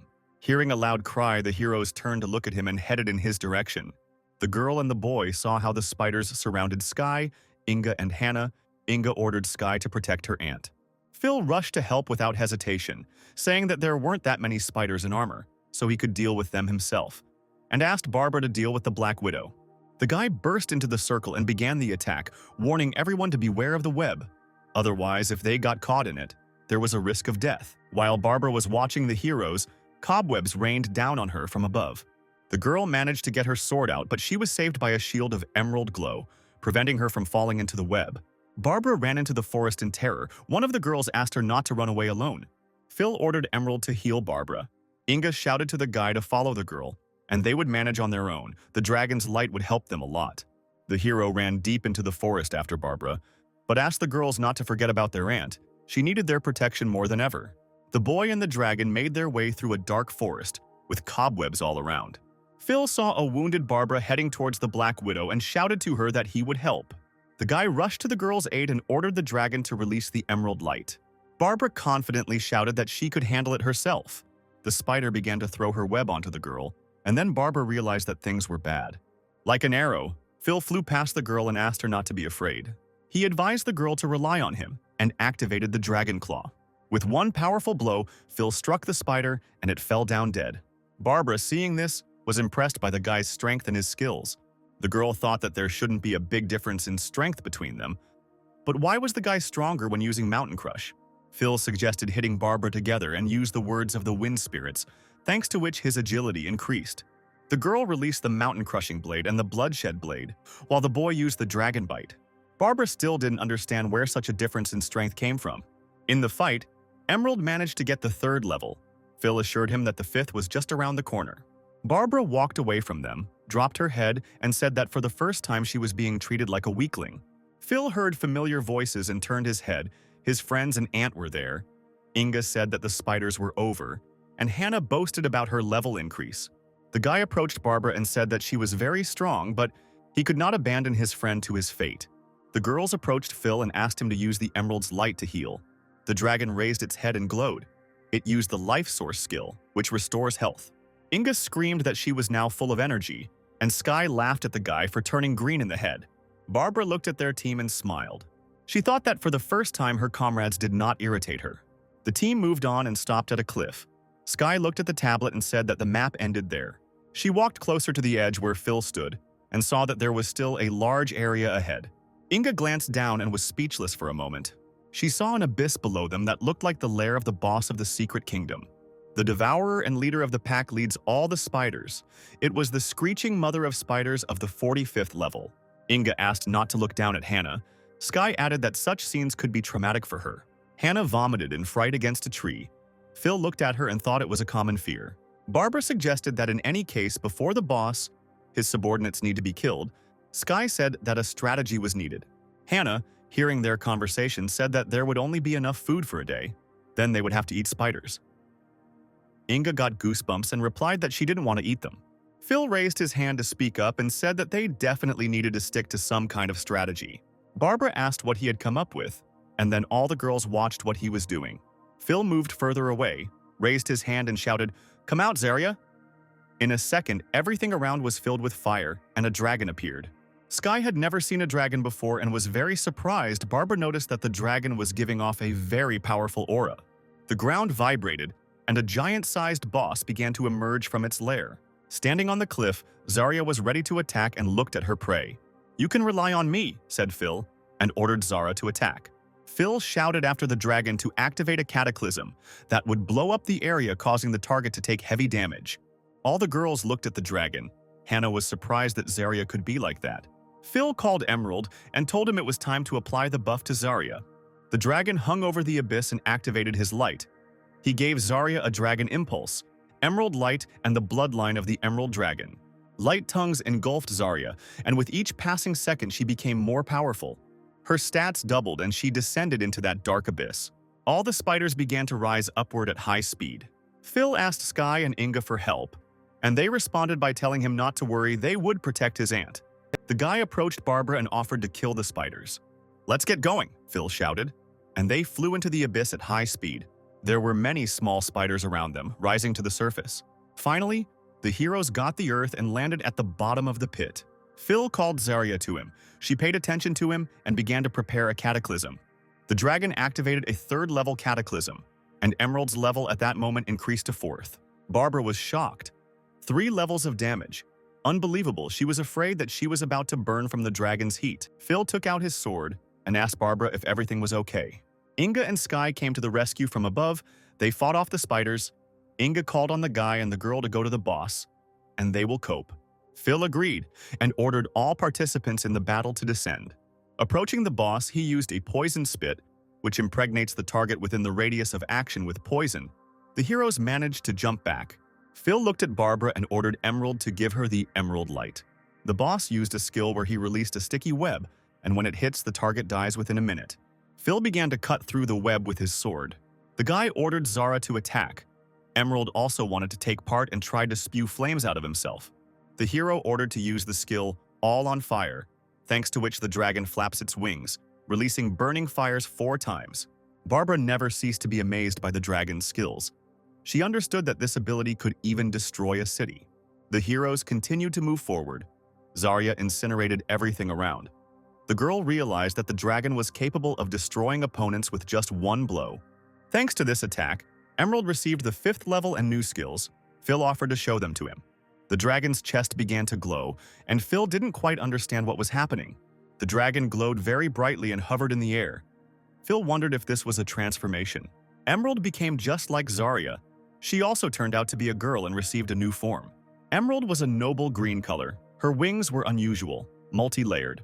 Barbara heard something behind her and turned to see a spider attacking them, but they all managed to jump away. The girl activated the skill and launched several swords at the spider. Barbara thought that it was all over before her sword could not hurt a simple spider, but now it kills the boss with ease. Phil walked up to Emerald and patted her on the head, saying that at level 5 she had access to new skills and a form. The guy thought, Emerald helped Barbara deal with the spider, increasing the necessary characteristics, and what will happen if you apply her skills to Zara? The spider did not die. It again splashed out poison, causing great damage to those who fell into it.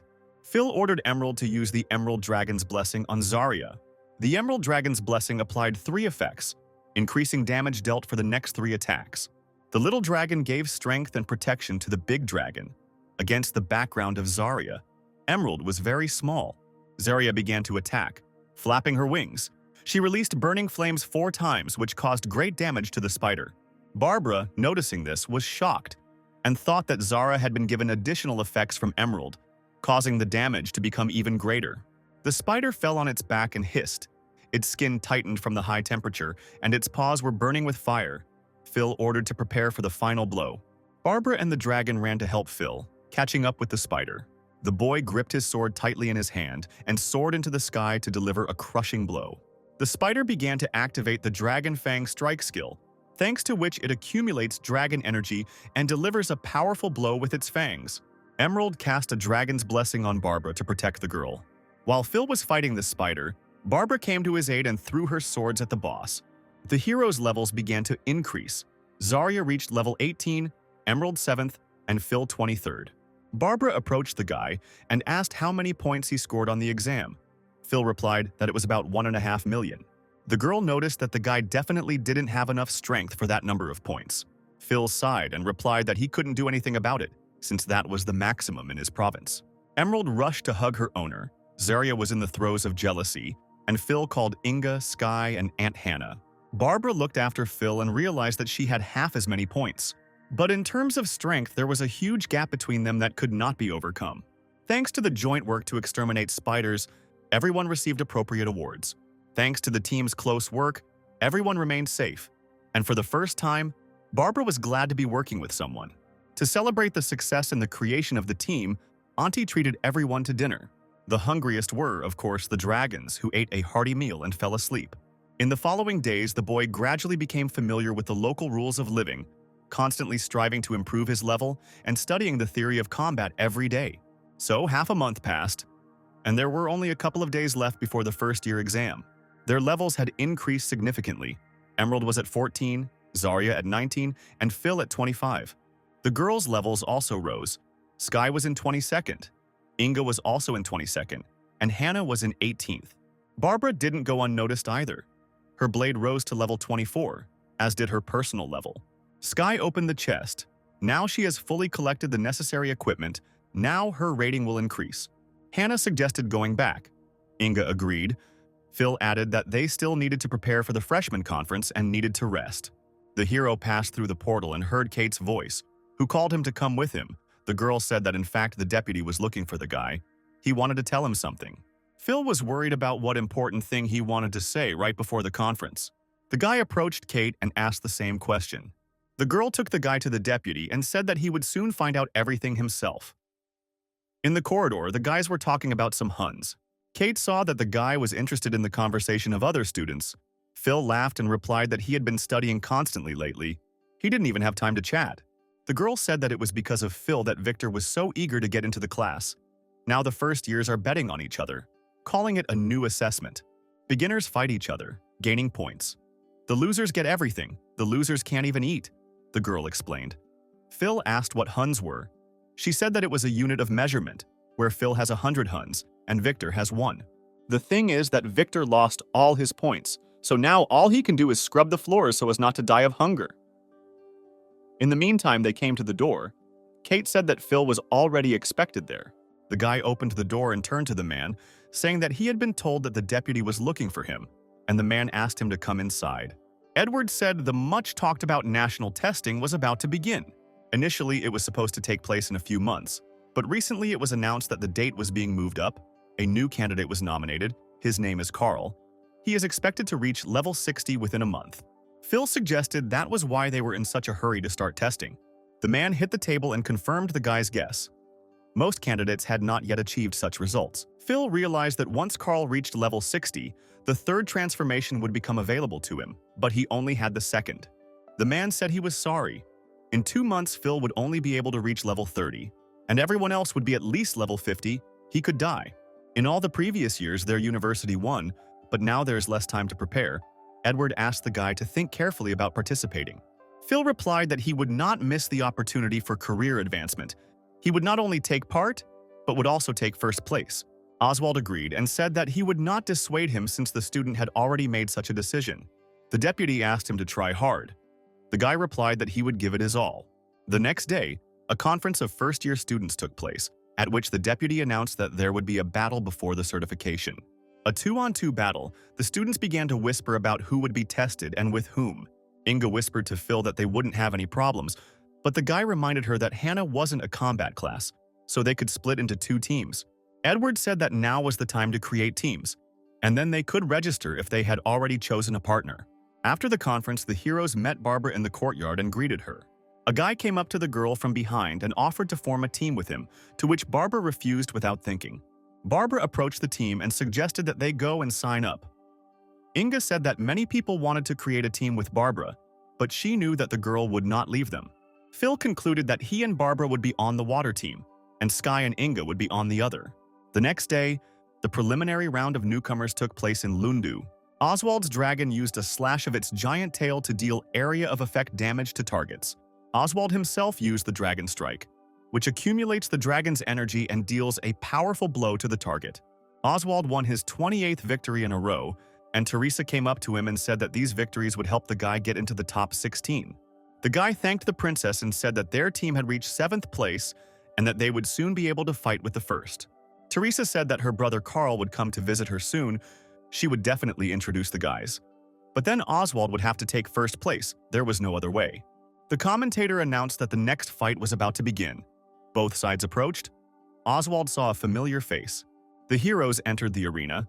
The commentator announced that Oswald and Teresa number 18 were fighting against Phil and Barbara number 1. The crowd started chanting. Teresa was surprised that Barbara and Phil were on the same team. The guy remembered a recent conversation with Inga when he told her that he would be with Barbara. and Inga and Sky would be on another team, and everyone would be able to achieve good results. Inga added that she and Barbara should take first place, so the top two should work together. Sky added that they don't want to drag them down. Today their girlfriends were sitting in the stands and supporting them, which gave the boy and girl incentive. While warming up, the guy asked Barbara, "There won't be any problems." The girl gave a clear answer that it goes without saying. While in the waiting room, Phil opened his treasure maps. He has several of them. He wanted to see what was what. He managed to combine the cards into one, and the location of a high-level dragon's nest appeared in front of him.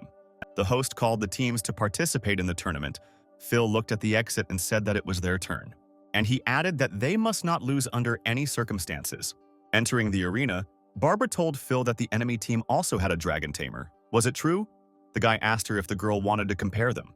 Before the test, the girl managed to ask whether Phil would call assistance, to which he replied that of course he would.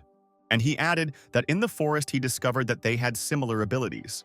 Phil turned around and said that if he won, he would reveal all his characteristics. The battle began, and Oswald was the first to attack. He had been waiting for a long time for the opportunity to fight Phil. He was sure that now there would be only one tamer left. And with complete confidence, he struck the guy with a spear, but he disappeared right in front of him. Oswald couldn't believe his eyes. Phil, who had just been standing in front of him, simply disappeared. Phil avoided the guy's subsequent attacks in the same way as he had done with Victor earlier. His boots were a great help to him. The hero struck the dragon with his Dragon Claw skill, which turned his hand into a paw. Oswald saw that Barbara was not taking part in the battle in any way. Pointing his spear at the hero, he asked him what he should understand by this. Phil replied that there was no point in the girl engaging in battle because he could handle them alone. Teresa shouted at the guy that his plans were not destined to come true. The princess also added that he was too arrogant and she wanted him to disappear. Oswald gave the order to his earth dragon to attack. The dragon approached Phil. The guy mockingly said that he had different fangs. And in a second, soaring into the sky, he shouted that he would help straighten them out. Phil used Dragon Bite, which dealt a powerful blow, and it tore off one of the dragon's fangs. The crowd gasped and began to shout that the guy had stopped the dragon single-handedly. Phil heard them talking about how strong he was. It was beyond human understanding. Teresa screamed at Oswald, ordering him to kill the boy. Oswald began to carry out the order and ran with a spear towards Phil. He ordered the dragon to carry out a cleanup. He understood that they were both tamers, so he didn't have much of an advantage. Oswald thought that he could outsmart the hero if he attacked with two skills at the same time. He was sure that Phil wouldn't be able to dodge. The dragon and Oswald hit the same place at the same time, but the hero was not there again. He had moved. Sitting on the dragon's fang, Phil asked the guy if he still thought that this would work with him. Barbara noted that the Earth Dragon's stats were quite high, but Phil was able to deal with it even with his bare hands. Teresa appeared on the battlefield. She called the servant a disgrace, that Phil hadn't even summoned the dragon yet, and Barbara was just standing there, and she began to cast a spell. She could not allow her reputation to be lost, just as she could not allow a man with such skills into her state. Phil watched closely what the princess was doing. Was she really using that skill that could turn those around her into monsters? She used her magic on the Earth Dragon. Phil realized that she was getting away from him and used it. The crowd watched the transformation. The dragon seemed to go wild. Teresa strengthened it. Barbara prepared for the onslaught and drew her epic swords. Phil blocked her way, saying that he could handle it himself and that she shouldn't forget about their agreement. The guy looked at the dragon and said that he had seen this skill before, a distortion of growth and strength. Teresa gave the order to Oswald again, telling him to grab the boy. The princess was sure that she would take Phil's dragon from him and waited for the boy to call him. The impudent girl laughed and asked if Phil had enough stats to fight this form of dragon. The hero used dragon magic, which caused a powerful gust of icy air that slowed the target. The Earth Dragon simply turned partly into a block of ice. Teresa screamed that she was frozen. Oswald told her that it was an illusion and a magical skill. The girl realized that Phil could attack not only physically, but also magically. The hero turned to the princess. He agrees that her technique increases the characteristics. But who told her that the guy couldn't handle it? Phil stabbed Teresa, asking if she, a nobody, wanted to take her dragon.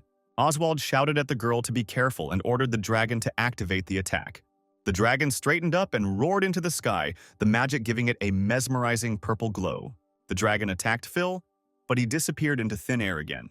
The guy didn't waste any time and appeared immediately behind the dragon. There he used the Blue Dragon Lord's roar, which released a booming thunder and dealt great damage. Oswald's dragon was struck by lightning. Such a blow was not compatible with life, and the dragon was eliminated. The audience became animated again, discussing that Phil used magic that only works on dragons. It seems this is the end for Oswald. The guy looked at his dragon and couldn't understand how the hero managed to do all this.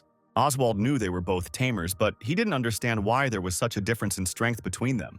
Phil walked up to the guy and the girl and said that he had been wondering from the start why he didn't use other skills besides the Earth Dragon attack.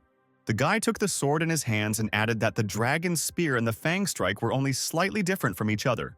Although the weapons were different, the skill was the same. Oswald was amazed that the high skills the guy had were his original skills. Phil held his sword out in front of him and said that Oswald's contract did not reveal all the necessary skills and ordered him to surrender, since he had no chance of winning. The guy turned away and said that was enough. His feelings were mixed, as if he was angry with himself. Phil shouted that he didn't hate him, and the guy had no reason to either. He shouldn't give in to Teresa and be her slave. Oswald turned around in a rage and shouted that Phil was preventing him from taking the title of the strongest tamer, and that he had no self-esteem. The guy turned to Teresa and asked her to use magic on him. He was ready to give his life for her. The princess laughed and began to cast a spell, adding that this was his last chance. Phil didn't understand where such devotion to Teresa came from. He doesn't know what she's like. Oswald transformed and screamed that without the princess, he would be just a piece of trash. The guy stood in front of Phil and shouted that he agreed to everything and that the hero was finished. Taking out his spear, the monster ran at the hero, who stood motionless. Drawing his sword, Phil used the wind spirits, which increased his agility by a third. Phil's current technique level was 9, and he took out Oswald with one blow. The princess saw that she was left without a tamer, and tears came to her eyes. Phil approached the girl and swung. She screamed that he was too arrogant and her brother was #1 in the country, and if the guy dared to touch her with even a finger, he was done for. The guy still hit the girl on the cheek. Most likely this is what she deserved, doing this to other people. Phil turned to the girl and said at last that her brother was in his debt. The guy received a wave of condemnation from the stands, but asked himself only one question. Will this bitch be able to return home? Kate took the microphone and asked for silence in the stands. The deputy declared the competition over and announced that Phil and Barbara's team was the winner. Edward asked Kate to call Phil into his office. The deputy turned away and ordered preparations to continue. Phil came into the office. Edward said that he understood why the guy treated Teresa and her family with such hatred. He became aware of the circumstances of their relationship, but the arena is not the place to resolve disagreements. Phil replied that everyone saw what happened to Oswald. Teresa used him for her own interests. The man turned around and suggested that this conversation be stopped and handed over a tablet. They saw his speech, and the deputy advised them to refuse further participation. Phil didn't quite understand and asked again what the deputy didn't like about him. Edward smiled and said that it was the other way around. The guy had shown himself very well, so there was nothing more to prove and no one to prove, and again held out the tablet with the secret kingdoms of the highest level. And he explained that the hunters of secret kingdoms put the ones they find up for auction, and if the guy likes something, he should let them know, and they will compete. When Phil objected that the rate was too high, the deputy replied that Lund University always kept its promises. The guy didn't get confused and chose the card he needed. Edward was amazed at how quickly the guy did it. Phil showed the deputy the dragon's nest and said that he chose this kingdom. The next day, a rematch took place. Kate began to announce the teams, but Edward stopped the girl. And then he himself said into the microphone that Phil and Barbara's team was removed from the competition. Inga and Sky were sitting in the stands. Sky said that she was irritated by these gossips. Inga told her to just not listen to them. The heroes came to a giant jungle outside the city. Phil apologized that the girl had to go after him. Barbara replied that they would still have places left for them and would be paid 10,000 each. And then, she thanked the guy for bringing her to this kingdom, but asked the guy to take the rewards for himself. The experience points she had gained would be enough for her. Phil realized that the girl did not like to remain in debt. An unfamiliar guy sitting on a tree shouted at the heroes and called them to him. Jumping from the branch, the guy said that he was from the Secret Kingdom Hunters Guild and his name was Harvey. Phil replied that they were from Lund University and asked the guy if he was the man who was supposed to take them there. Harvey turned around and said, "Let's go since you're already here," and led the heroes to the teleportation gate and then to rest. Harvey noted that their university was rich and asked what level the heroes were. Phil replied that he was 25 and Barbara was 24. The guy shouted, asking if they were sick. This is a secret kingdom of the nightmare level. People below level 55 do not go there. and he started contacting the university. He thought that there was some kind of mistake and the heroes couldn't be sent there. But Phil asked him to just not waste time. There was a strange cracking sound and the tree behind Harvey began to fall. Phil grabbed Barbara's hand and they ran away from the tree crash site. A huge bird followed the heroes. Phil stopped and used the roar of the Blue Dragon Lord. Harvey asked what it was and asked again if Phil was level 25 because it was a level 50 demonic winged dragon. The guy laughed and said that the level was not an indicator for them and asked to take them to the teleport already. Harvey agreed and asked to follow him. Pushing aside the branches of the bushes, the guy said that they had arrived. This was the entrance to the cemetery. The heroes saw a huge portal. Phil laughed that the portal had been so close all this time. Harvey said that at this point his job was done and started to go back, but the hero stopped him. Phil extended his hand and offered to be friends. Since the guy was a hunter of secret kingdoms, he must have known a lot. The guy was confused and asked again if they were talking about him. Barbara had already entered the portal. Phil told Harvey that he would not be left without a reward. The guy asked again if he wanted to buy information about the exact location of the secret kingdoms. Phil replied that he was only asking for directions to where they were going at the moment, just the right path, and that was it. The guy said that he needed 100,000. That's how much the information costs, and that's the price of friendship. Phil shook Harvey's hand and sealed their deal. The hero ran into the portal after Barbara. The girl told him that they talked too much. Phil looked around. The treasure map was at the top of the sacred tree. Something started to happen. The girl asked if the guy felt anything and suggested that it was an earthquake. The boy looked down and saw a flock of level 50 rotten dragons rushing straight towards them. Crouching down, Phil warned Barbara to be ready to attack. The girl threw her sword at the dragon that was hanging above her, using Mountain Crush. The dragons were not very large in size and therefore very nimble, which is why the sword did not hit any of them. One of the dragons spotted Phil and flew towards him, its eyes glowing red. Without thinking, the hero called upon Zarya. His dragon was in full combat readiness. Zarya spewed out a continuous lava flame in front of her, dealing high damage. Barbara used her bloodshed blade on one of the dragons, after which, hanging in the air, she realized that she was no longer supported by anything in the air and began to fall, calling the blade back. The girl was falling quickly, and a fierce dragon was flying after her. She thought that she would not have time to summon the blade. Phil saw the whole picture and rushed down to save the girl. The boy pulled out his sword and used Dragon Bite, which absorbs dragon energy, to deliver a powerful blow. Phil flew up to Barbara and ordered her to grab his hand. The girl extended her hand and grabbed it as tightly as she could. Phil thrust his sword into the tree with all his might to stop his fall. The heroes were hanging from a tree. The guy was holding the girl tightly and was not going to let go. Looking at her, he asked her to be careful because their goal was not on Earth. Barbara smiled back at him. He had saved her again. The heroes heard something again. The girl thought it was dragons again, but Phil said that the sound was coming from above. Something of enormous size flew past the heroes. The guy grabbed the girl and pressed her against a tree so that she wouldn't get hit. Zarya heard her master calling her for help and became wary. Someone's claws appeared near Zarya, and in front of her she saw that the dragon was still alive, although only bones remained of him. The bone dragon began to attack Zarya, who was still in her human form. He struck with his jaws but missed and grabbed the ground. Phil picked up Barbara and lifted her up to where Zarya was. In front of them, they saw a furious bone dragon that had a lot of skills. The guy explained to the girl that everything was fine with Zarya. He would help her, and suggested that the girl go further. Phil ran towards the dragon, but Barbara tried to stop him, saying that the sight of this dragon was very dangerous. Phil ordered Zarya to take on the form of a destroyer dragon.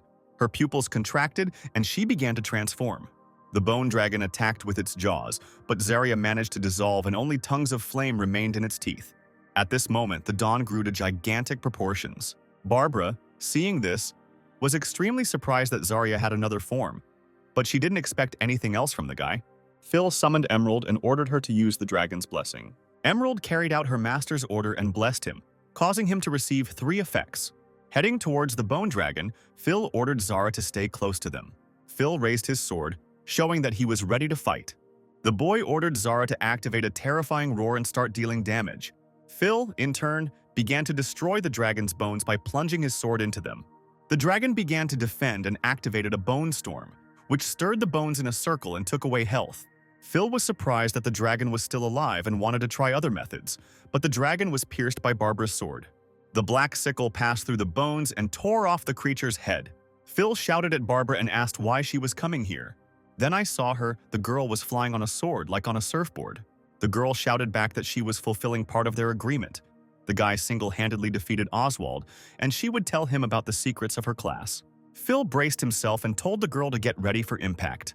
The bone dragon appeared in front of them again and reached out its paw towards them. Barbara continued to explain that once a swordsman reaches level 5, he receives one weapon.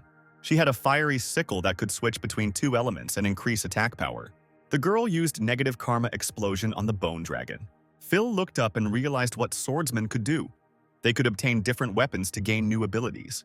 The boy launched the dragon into the sky and told Emerald that it was now their turn to attack. Emerald flew up to Zarya and blessed her with her light. Phil ordered the use of Earth Rupture, which dealt damage to everyone within a certain radius. The monster's bones began to crack from the pressure that fell upon them. The bone dragon was defeated and fell into the pit from which it had emerged. The hero levels have changed. Emerald has reached level 15 and gained the transformation skill. Phil has reached level 26. Barbara was upset. Even though she used her technique, the dragon still did the main damage. Phil told her that everything was fine and that she had worked very hard, and that it was thanks to her that Emerald had risen to a higher level. The guy added that he thought it would be difficult to achieve the transformation.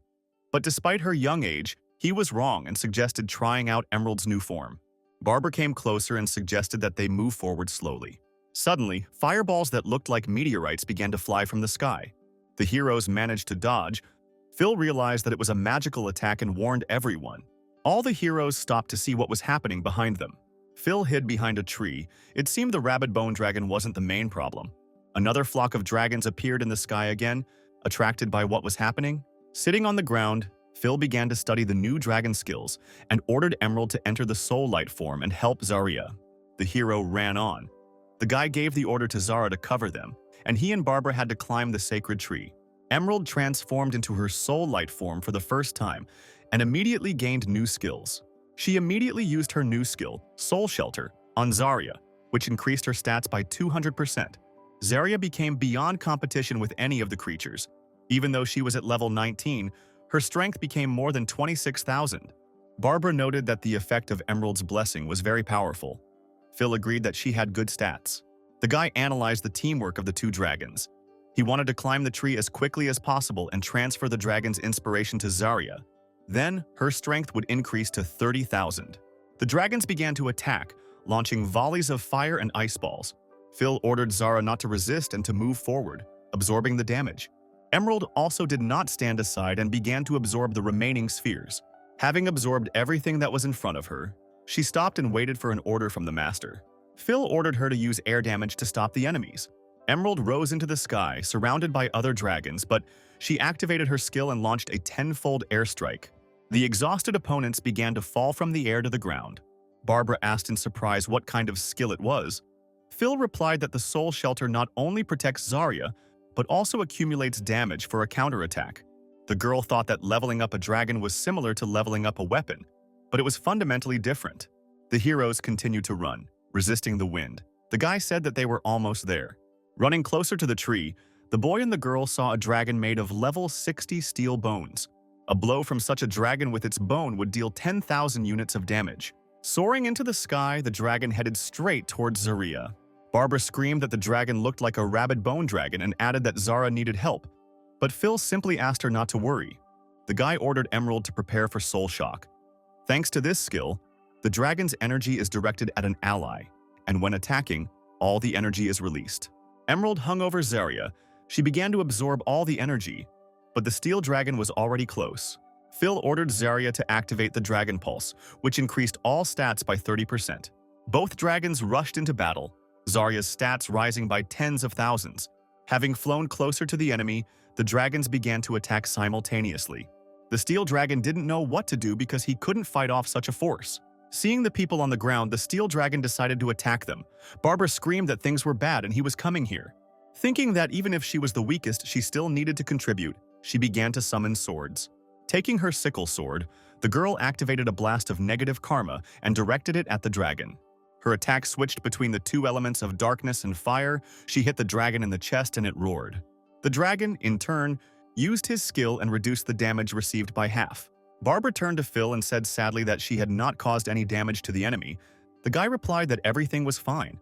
Turning around, he told the girl that she had helped him a lot. But behind him was already the huge mouth of the dragon. Barbara screamed at him to watch out. Phil called Emerald to him and took out his dragon sword, preparing to attack. The boy ran up and punched the dragon in the face, using his dragon bite to absorb all of its energy and deliver a powerful blow. The dragon was defeated. The heroes gathered together, their levels increased.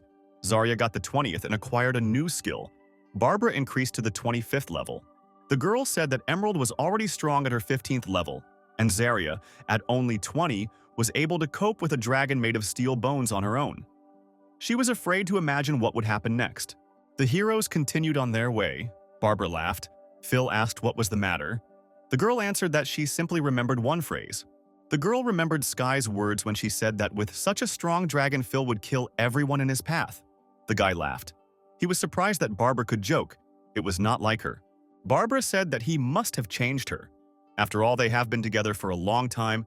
Phil replied that now she is more talkative, and it is great. And when he first saw her, her voice seemed very pleasant to him. The girl asked again about the voice. The guy said that she was also very cute. Had no one told her that before? The heroes continued walking along the map, continuing to chat and look for that treasured tree. It was getting dark, but the heroes still hadn't reached the tree where the nest with the egg was. In the crown of the tree, there was a small blue egg, which shimmered in the rays of the setting sun. Moving on, Barbara said that after defeating the dragon, she reached level 25. Phil asked if she had unlocked a new weapon. The girl summoned a new sword and said that it increases dexterity, but so far it is only at level 1. Phil smiled and congratulated Barbara on reaching a new level. Barbara wondered that even if she upgraded all her blades, she would hardly be as strong. Would she ever be able to deal the same damage? She thought that Phil's teammates were always under pressure because they were compared to him, but she would only believe it if others did the same. Phil approached the girl and said that after the rise of the blade, she would have no equal. The girl laughed and suggested to go further, since it would soon get dark. After walking a little further, the group stopped and froze in mild shock. In front of them lay the corpses of men. Phil assumed that they were from the research camp. Barbara added that it seemed that they had been dead for a long time. Phil leaned over the corpse and thought that they were all warriors and had been killed long ago. Could it be that someone had set up an ambush for them? Feeling something, Phil took out his sword and warned the girl to be careful. He thought there were monsters here. Barbara asked if it was an ambush. At that very second, another armored dragon appeared from the bushes. Its level was even higher than the previous one. And in the sky above them hung a 3-headed elemental dragon, which possessed triple magic and was even stronger. Phil assessed the situation. There were 2 bosses in front of them at once. Barbara was shocked and said that they had been hiding all this time. The 3-headed dragon began to activate its triple magic skill. Zarya soared into the sky and flew towards one of the heads to attack. But the bronze dragon cast armor on his ally, and Barbara, seeing this, said that Zarya would not be able to strike. And she realized that she needed to deal with the bronze dragon first and rushed into the attack. Phil asked her to relax. He had an idea. He took out his sword and asked the girl to summon her new blade. The boy charged, ordering Emerald to take Soul Light form and activate Soul Shock, and Zarya to take World Destroyer form. Phil began to pierce the bronze dragon's armor, while Emerald accumulated energy points thanks to the Soul Shock. The 3-headed dragon began to attack with charged spheres. Zarya managed to dodge them. Phil looked at Emerald. She already had 4 points accumulated. The guy ordered Zarya to use her new pressure skill. Zarya hovered over the 3-headed dragon and activated pressure, thanks to which she could immobilize and stun enemies within a certain radius. By activating 3 effects at once, stunning, fearing, and immobilizing, Zarya held back the enemy. Barbara screamed that Zarya's pressure was too strong and that her head was splitting. Phil told her to be patient. It would be over soon. Phil began to attack, using his skills to drain the dragon's energy and deal heavy damage. The boy shouted that the bronze armor was broken and ordered Zarya to attack the 3-headed dragon. Zarya gathered her strength and began an onslaught, holding the dragon's heads. Zarya had almost dealt with the dragon. All that was left for her to do was deliver the final fatal blow with fire. Phil grabbed Barbara's hand and pulled her towards him, telling her that there would be an eruption of fire, at which point Zarya reached level 22. Phil's level rose to 28. He said that they had worked hard and that Zarya had a lot to teach. Emerald's level rose to 17. Barbara's level rose to 27 and her new blade to 6. She thought that she was once again unable to help. Phil approached the girl and put his hand on her shoulder, Saying that all the heads needed to be killed, he assigned this to Zara and suggested that the girl take a rest. Night fell. Barbara came to their camp and offered Phil something to eat. Auntie packed some for them to take with her. But when she entered the camp, the girl saw no one. There was deafening silence all around. Barbara realized that Phil had left and thought that number 2 must not be up to the mark yet. Phil made his way through the tree canopy where his treasure lay. He mentally apologized to Barbara. Everything around started to crack and something started to happen. Phil looked up and saw everything collapsing. A level 70 Dragon King's soul with a large number of skills appeared in front of the guy. Phil knew not to underestimate him and ordered his dragons to prepare for attack. The dragon spirit was getting closer and closer. Phil shouted to his dragons that they had to defeat it. Barbara saw this huge dragon in the air and froze for a moment. She remembered how Phil always saved her. Wasn't he tired yet? The girl said decisively that she could not retreat any longer. She thought that she should have surpassed the dragon tamer a long time ago. Even if she was not as strong as Phil, she would help him. Phil continued to repel the attacks. The dragon's spirit was stronger than the enemies he had previously encountered on his way. The hero realized that the 70th level of the dragon is quite difficult. It is very dangerous for everyone. The boy ordered Zarya to prepare for the lava flame, which increased all the characteristics and attack power of the owner and pet. Zarya immediately activated the skill and directed her flame at the dragon spirit. The dragon spirit roared from the onslaught, and it was hit with enormous damage that was hard to contain. The spirit noticed the guy and was ready to attack him and inflict penetrating damage. Phil ordered Emerald to activate the Eternity form. Dozens of swords flew from the sky, aimed at the dragon spirit. The guy was a little confused and surprised that these were Barbara's blades. The girl screamed that she would help and activated the blade, which split into 10,000 pieces and attacked the spirit. Barbara asked the guy not to worry because she could help. Phil relaxed and let the girl show herself. He knew how important it was to her. The guy ordered Emerald to activate the life pulse. At that moment, the dragon received even new skills. Emerald blessed Zarya and cast an emerald light on her. Phil ordered Zara to finish off the dragon spirit. Zarya delivered several precise strikes on the enemy target. The guy, in turn, activated a new skill for himself, Dragon Tongue. Soaring into the sky and channeling his power into the spirit, he used the Blue Dragon Lord's roar. Barbara looked at the sky silently.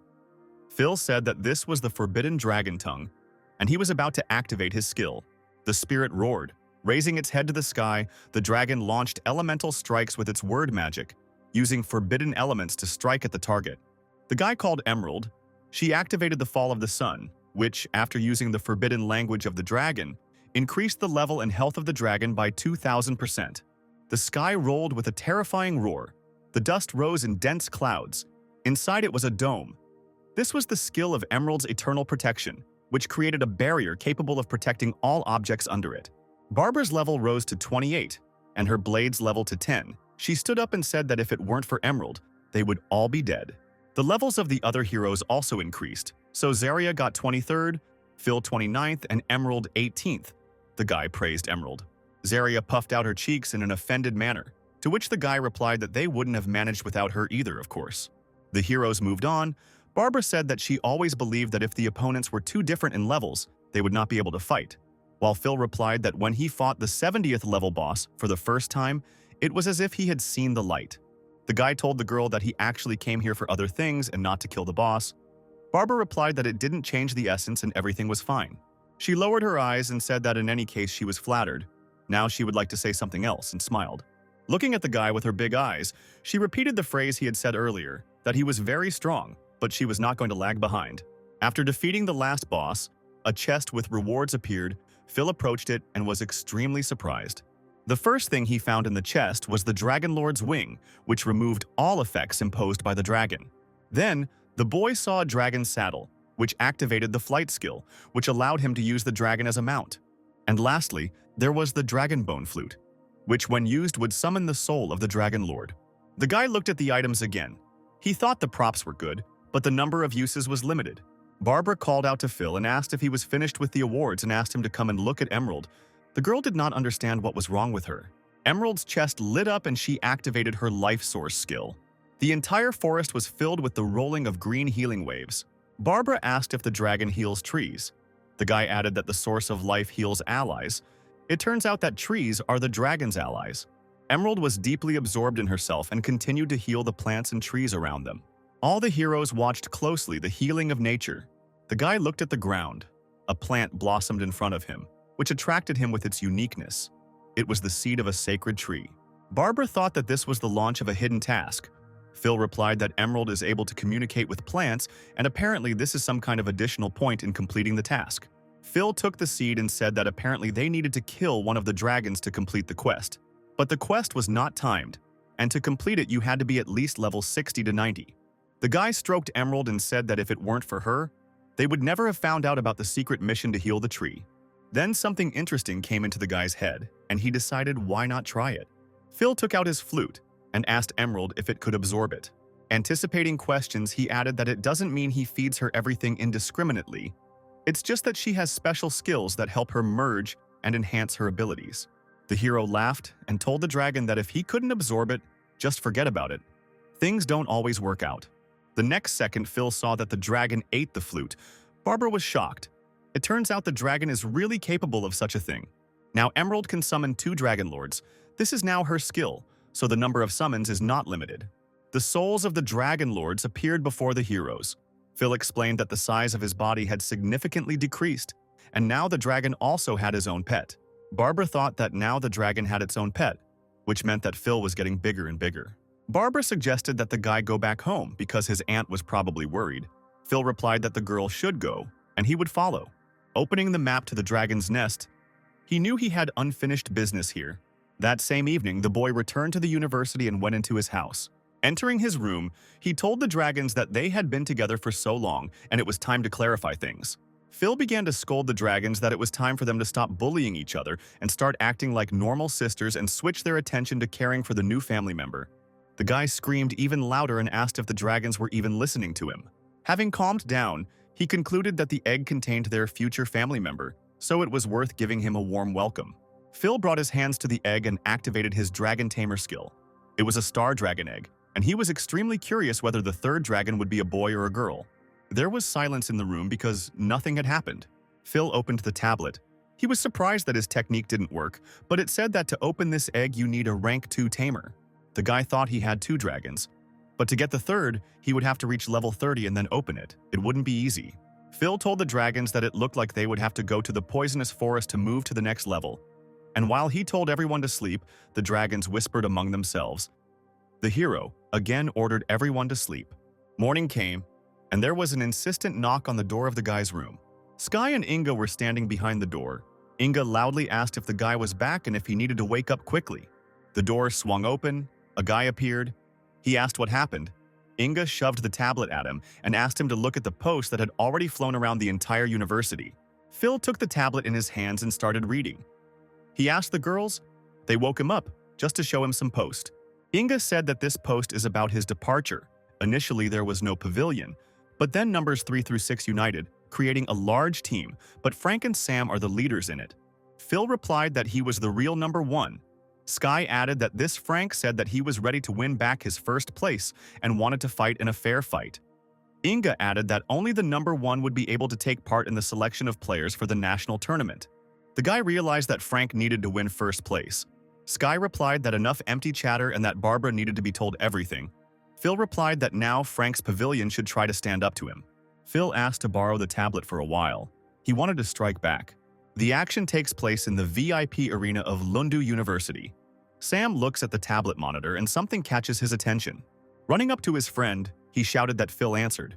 The guy Sam's friend was fighting charged. The young man activated his skills and continued to attack with his eyes closed.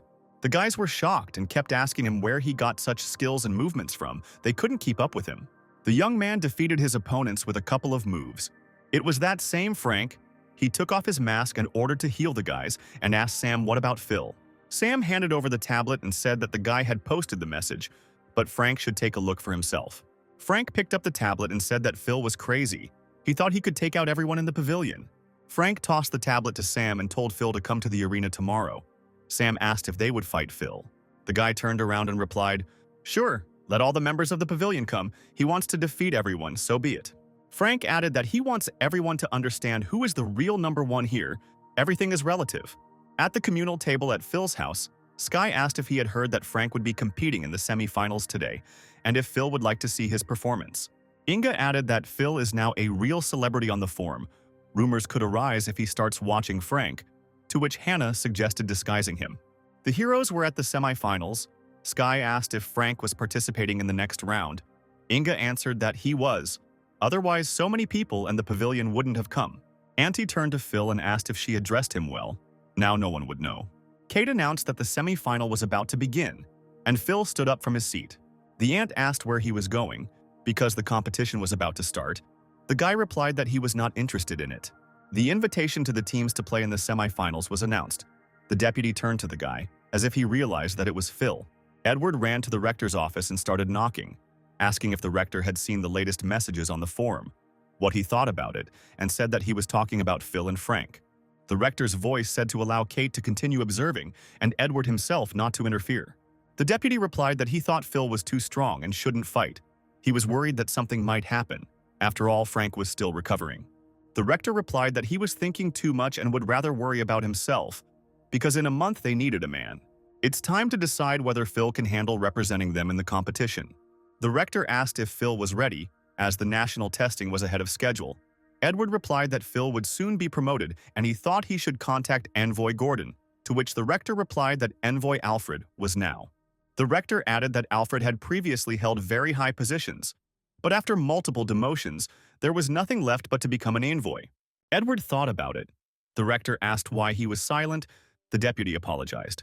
The deputy replied that if Alfred was the envoy at the national test, he was afraid that Phil would not be able to go far. The rector replied that Phil was their candidate, and did Edward understand what he needed to do? Edward replied that he would help the boy get promoted as soon as possible to compensate for his lack of level. The deputy asked the rector again what he thought about the fight between Phil and Frank, to which he laughed and said that he would come and watch. He couldn't miss it. In the university's connection room, his teammates beat the guy up and asked how many more times he would lose. Opposite Phil's room, students would gather and ask each other whose room it was. Someone would ask not to go in there because hell awaited him. The guy stood alone in the room and waited for at least someone to dare to come in. He thought that it would be better if he went to the poisonous forest than to stay here. The door swung open. Phil looked into the opening, wondering who was there. A pretty girl came into the room and greeted him and asked if he wanted to fight her. Phil responded by saying, "Hello, sister." And the girl laughed and said that her level was much higher than his, so she asked him to be more polite and then he wouldn't get hurt. The guy replied that there was no need for that. The girl's eyes sparkled. She looked at the guy and asked again if it was true. She began to transform and said rudely that in that case she would not be nice. Phil saw the flames surrounding the girl. He thought that she was definitely not as simple as she seemed. The same girl appeared in front of him, but in a different costume. She was surrounded by flames. Her eyes were full of confidence. The girl wanted to get closer to Phil, but he disappeared right in front of her. Following him, she asserted that the guy was not like the others.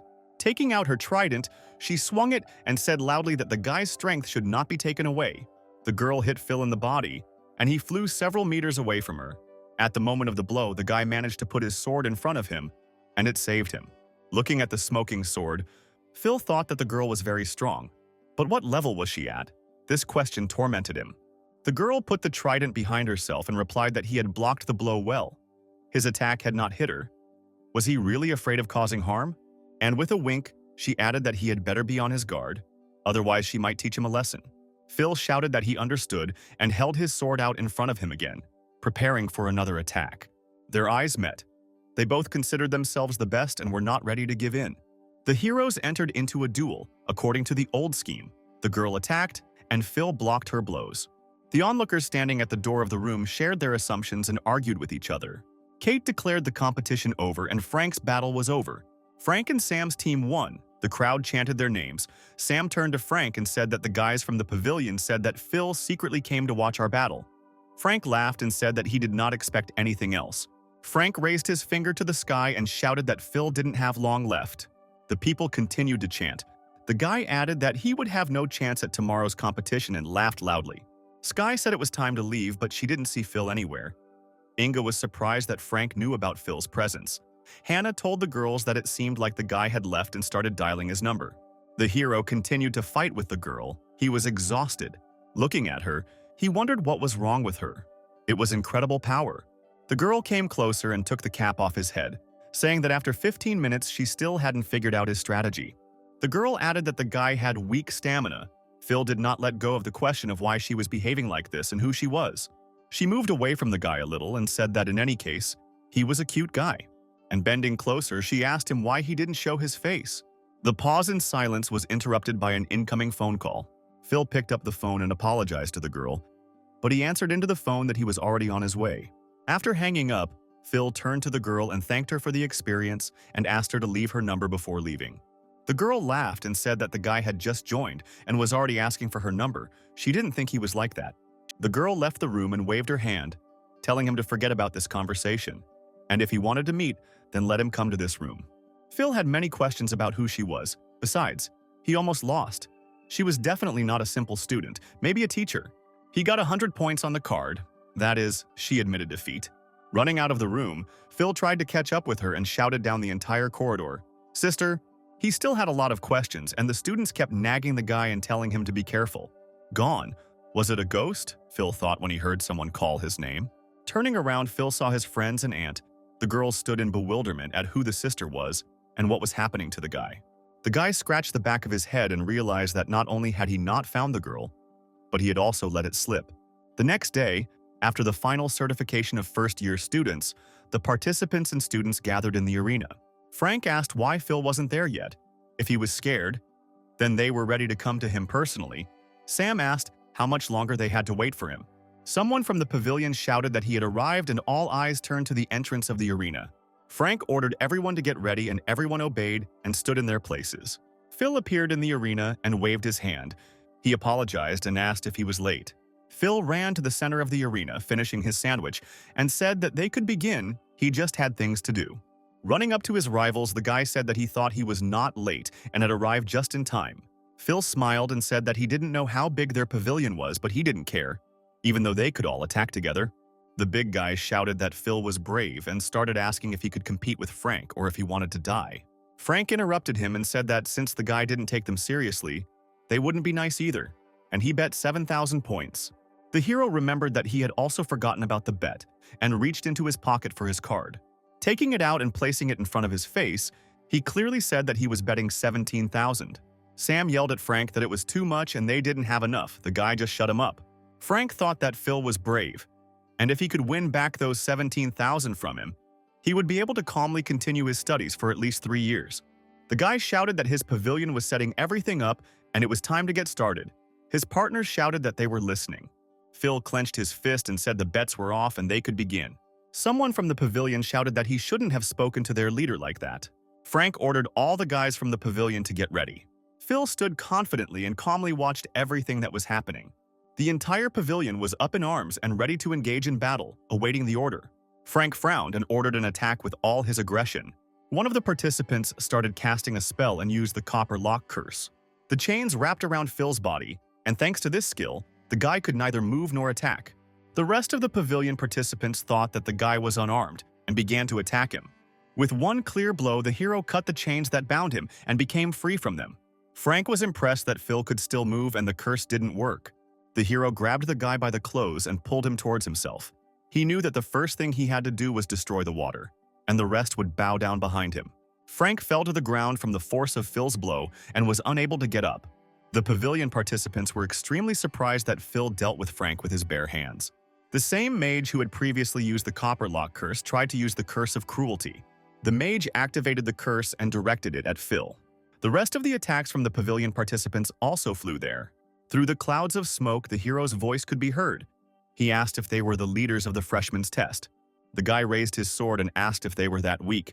Frank was under Phil's foot and tried to ask Sam what was wrong with his curses. Sam looked at the leader with trembling hands and replied that this couldn't be, because he had given it his all. Phil looked at Sam and told Frank not to blame the guy because the hero had high stats, so skills of that level were useless on him. Frank broke free from Phil's leg and began to attack him. The guys from the pavilion chanted and encouraged the leader. Phil raised his hand and started calling Zarya. He said that he had to admit that Frank wasn't bad. He took first place, so now the hero would show him the difference between the two of them. Frank wondered what the hero would do now. Would he really summon a dragon? In an instant, Zarya appeared in the arena, and everyone present held their breath. Zarya brought down flames on the participants, and Frank, they burned with a bright flame. The entire pavilion fell to the ground. Someone was screaming. Someone was filming what was happening on their phone. But they were all connected by the helplessness of this situation. Frank looked up into the sky and saw the dragon. He knew it was all over. Phil's dragon was much cooler than Oswald's. He was a living legend. Phil approached the guy and said that there was no point in running. The boy and the dragon attacked. Zarya used pressure to immobilize and stun the enemies. 3 effects were applied to the enemies at once: immobilization, fear, and stunning. The opponents ran around the arena and begged for mercy. Frank looked at the dragon and Phil and laughed. He didn't understand how anyone could defeat them. The guy was exhausted. There was a loud roar in his ears. He knew he had to run. But after taking a step, he fell to the ground. Phil came up to him and asked who was number 1, and took out his card, summing up that now all their points were his. In total, they had about 13,000.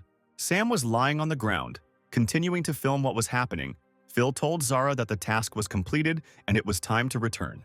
The guy left the arena and was near the scoring room. Inga asked him on the phone how he was. He replied that everything was fine and he had earned a lot and would definitely share it when he returned. But that same girl came out of the room, and when he saw her, he told Inga that it was time for him to go. Phil approached the girl and was glad that she was there. The girl asked if he had been waiting for her all this time. The guy answered honestly that he was looking forward to their meeting because he saw no point in fighting with others anymore. And looking at the girl again, he added that, after all, her level was above 70. Phil asked her again that she was not a senior student. The girl remained silent and went out the door. The deputy entered the arena and checked Frank's pulse. Edward realized that the force of the blow was not weak. Standing unconscious in the middle of an entire pavilion, the deputy knew that their lives were not in danger. The girl asked if the guy wanted to fight her. Phil silently entered the room. The door closed, and Phil said that he didn't want to fight at all. He wanted to clarify that since the girl entered the room of the 70th level, then her level was definitely higher than the 700th. And she was definitely not a student, the girl clarified, and who she was in his opinion. The guy thought about it and said that she looked young, but her level and strength definitely didn't match the characteristics of a student. She must be a teacher. The girl laughed, replying that in any case, he could call her sister. She came closer and said that when a guy doesn't hide his face, it's much more pleasant to talk to him. And she added that if he wanted to see her here again, he shouldn't set the level higher than 70, otherwise she wouldn't come. The guy agreed. Apparently he shouldn't have set the level to 80, but he wanted it that way. The girl transformed into her battle form and said that the technique she used last time, he used it during the battle with Frank. The guy playfully replied that if she knew, it meant she was watching his game. The girl smiled and replied that the guy summoned a dragon in a few swings. This impressed her, and his attack speed was not low. She appreciated this. The guy scratched the back of his head and laughed. Thanking her, he clarified that he was not very good at close combat yet. The girl unexpectedly hit the guy with a trident and he flew back several meters. Blood gushed from his shoulder. Phil grabbed his hand and did not understand why the girl did this. The girl replied that despite the progress, he was far from perfect. The guy replied that his sister had misunderstood everything. He just wanted to learn from her. He shouted that she was very capable, and thanks to her, he had won the previous battle. If his sister agreed to teach him, he would definitely achieve success and be able to learn a lot. The girl burst into laughter and asked if the boy wanted to become her apprentice, and asked him to take charge of his own training. And if he wanted to learn a couple more of her tricks, she should bring his aunt's dishes. The guy was happy and replied that he would bring it without any problem. He knew that there would be no problems with the aunt. The girl said that since Phil had come, she wanted to see what he had learned. The guy stood up and said that he was starting. Having arranged a duel, the girl was surprised that the guy had such high speed. She soared into the sky and said that in that case she would try her weapon on him. Soaring to the ceiling, she asked how Phil was feeling. The girl said that Phil was no longer able to control the weapon. She had changed it. The black dragon's sword smoked. Phil replied that he had been using weapons for a long time, but had never seen anything like this. The girl waved her trident again and asked what the guy was going to do. The girl hit the guy, but he managed to dodge the attack. Looking at her, he said that he wanted the level elimination skill. The girl was speechless and asked again if the guy knew what it was. She accelerated with all her might and flew at the guy, saying that this was a very rare and expensive technique. Phil took out his sword and held it in front of him. He asked his sister to wait. That evening, Hannah approached her nephew and said that he scared her. She thought that she and Frank would kill each other, but Phil replied that his whole body hurt, and the girl did not even sweat. Barbara told him that, judging by his description, she didn't think the girl taught here. Inga picked up the tablet and screamed that Phil had appeared on the form again. Barbara looked at the recording and said that she felt that things would only calm down if Phil took over Frank's pavilion, and suggested that he become their new leader. Phil, full of frustration, replied that he had seen this before, and he thought they needed to focus on their goal. Barbara came closer and asked him to tell her what the girl was like. That same night, the heroes went to the forest of poisonous spiders. Barbara asked what this promotion was. She thought that Phil was training with his sister. Phil replied that he needed to become stronger. The heroes destroyed the spiders one by one, using the skills they had already learned. Phil felt a new sensation in his body and looked at his hands. He had managed to increase his level to 30. The guy was happy about the new level. Inga was happy too and congratulated him. Hannah, vomiting in the background, joined in the congratulations. Phil, thanks to the new level, reached the second rank of transformation. Sky asked what he was waiting for and suggested going to the hall. Coming out of the portal, Inga told Phil to hurry. She couldn't wait to see the second transformation. On the other side, they were met by students who knew who he was. A whole crowd pounced on the guy. Everyone was shouting, asking for autographs, asking to see his dragon. Sky said that Inga was right. Those guys left the pavilion, now they became fans of Phil. Hannah looked at the girls and replied that they had no choice but to hide. 10 minutes later, the heroes were walking calmly down the street. Phil was disguised, and students who had lost him were running around. Inga exhaled. They finally broke away. Phil asked for forgiveness. He thought that if it weren't for him, everything would have ended well. Sky agreed that these people were strange. She wanted attention to herself too. Barbara added that in the entire history, not a single Tamer had a second transformation. They have no data on this. Inga supported the conversation, saying that in other words, Phil would go down in history. The guy thought that he really had no one to turn to for a hint. Sky put her hand on Phil's shoulder and said they were here. While at the transformation room, the guy was ready to enter and said that he could handle everything. Hannah said that the ceremony was carried out exclusively alone, so they would wait for him at the entrance. The guy walked in and put his card on the machine. The technology notified him that he was ready for the transformation. Phil thought that it was fundamentally different from the first one, since many more opportunities would open up.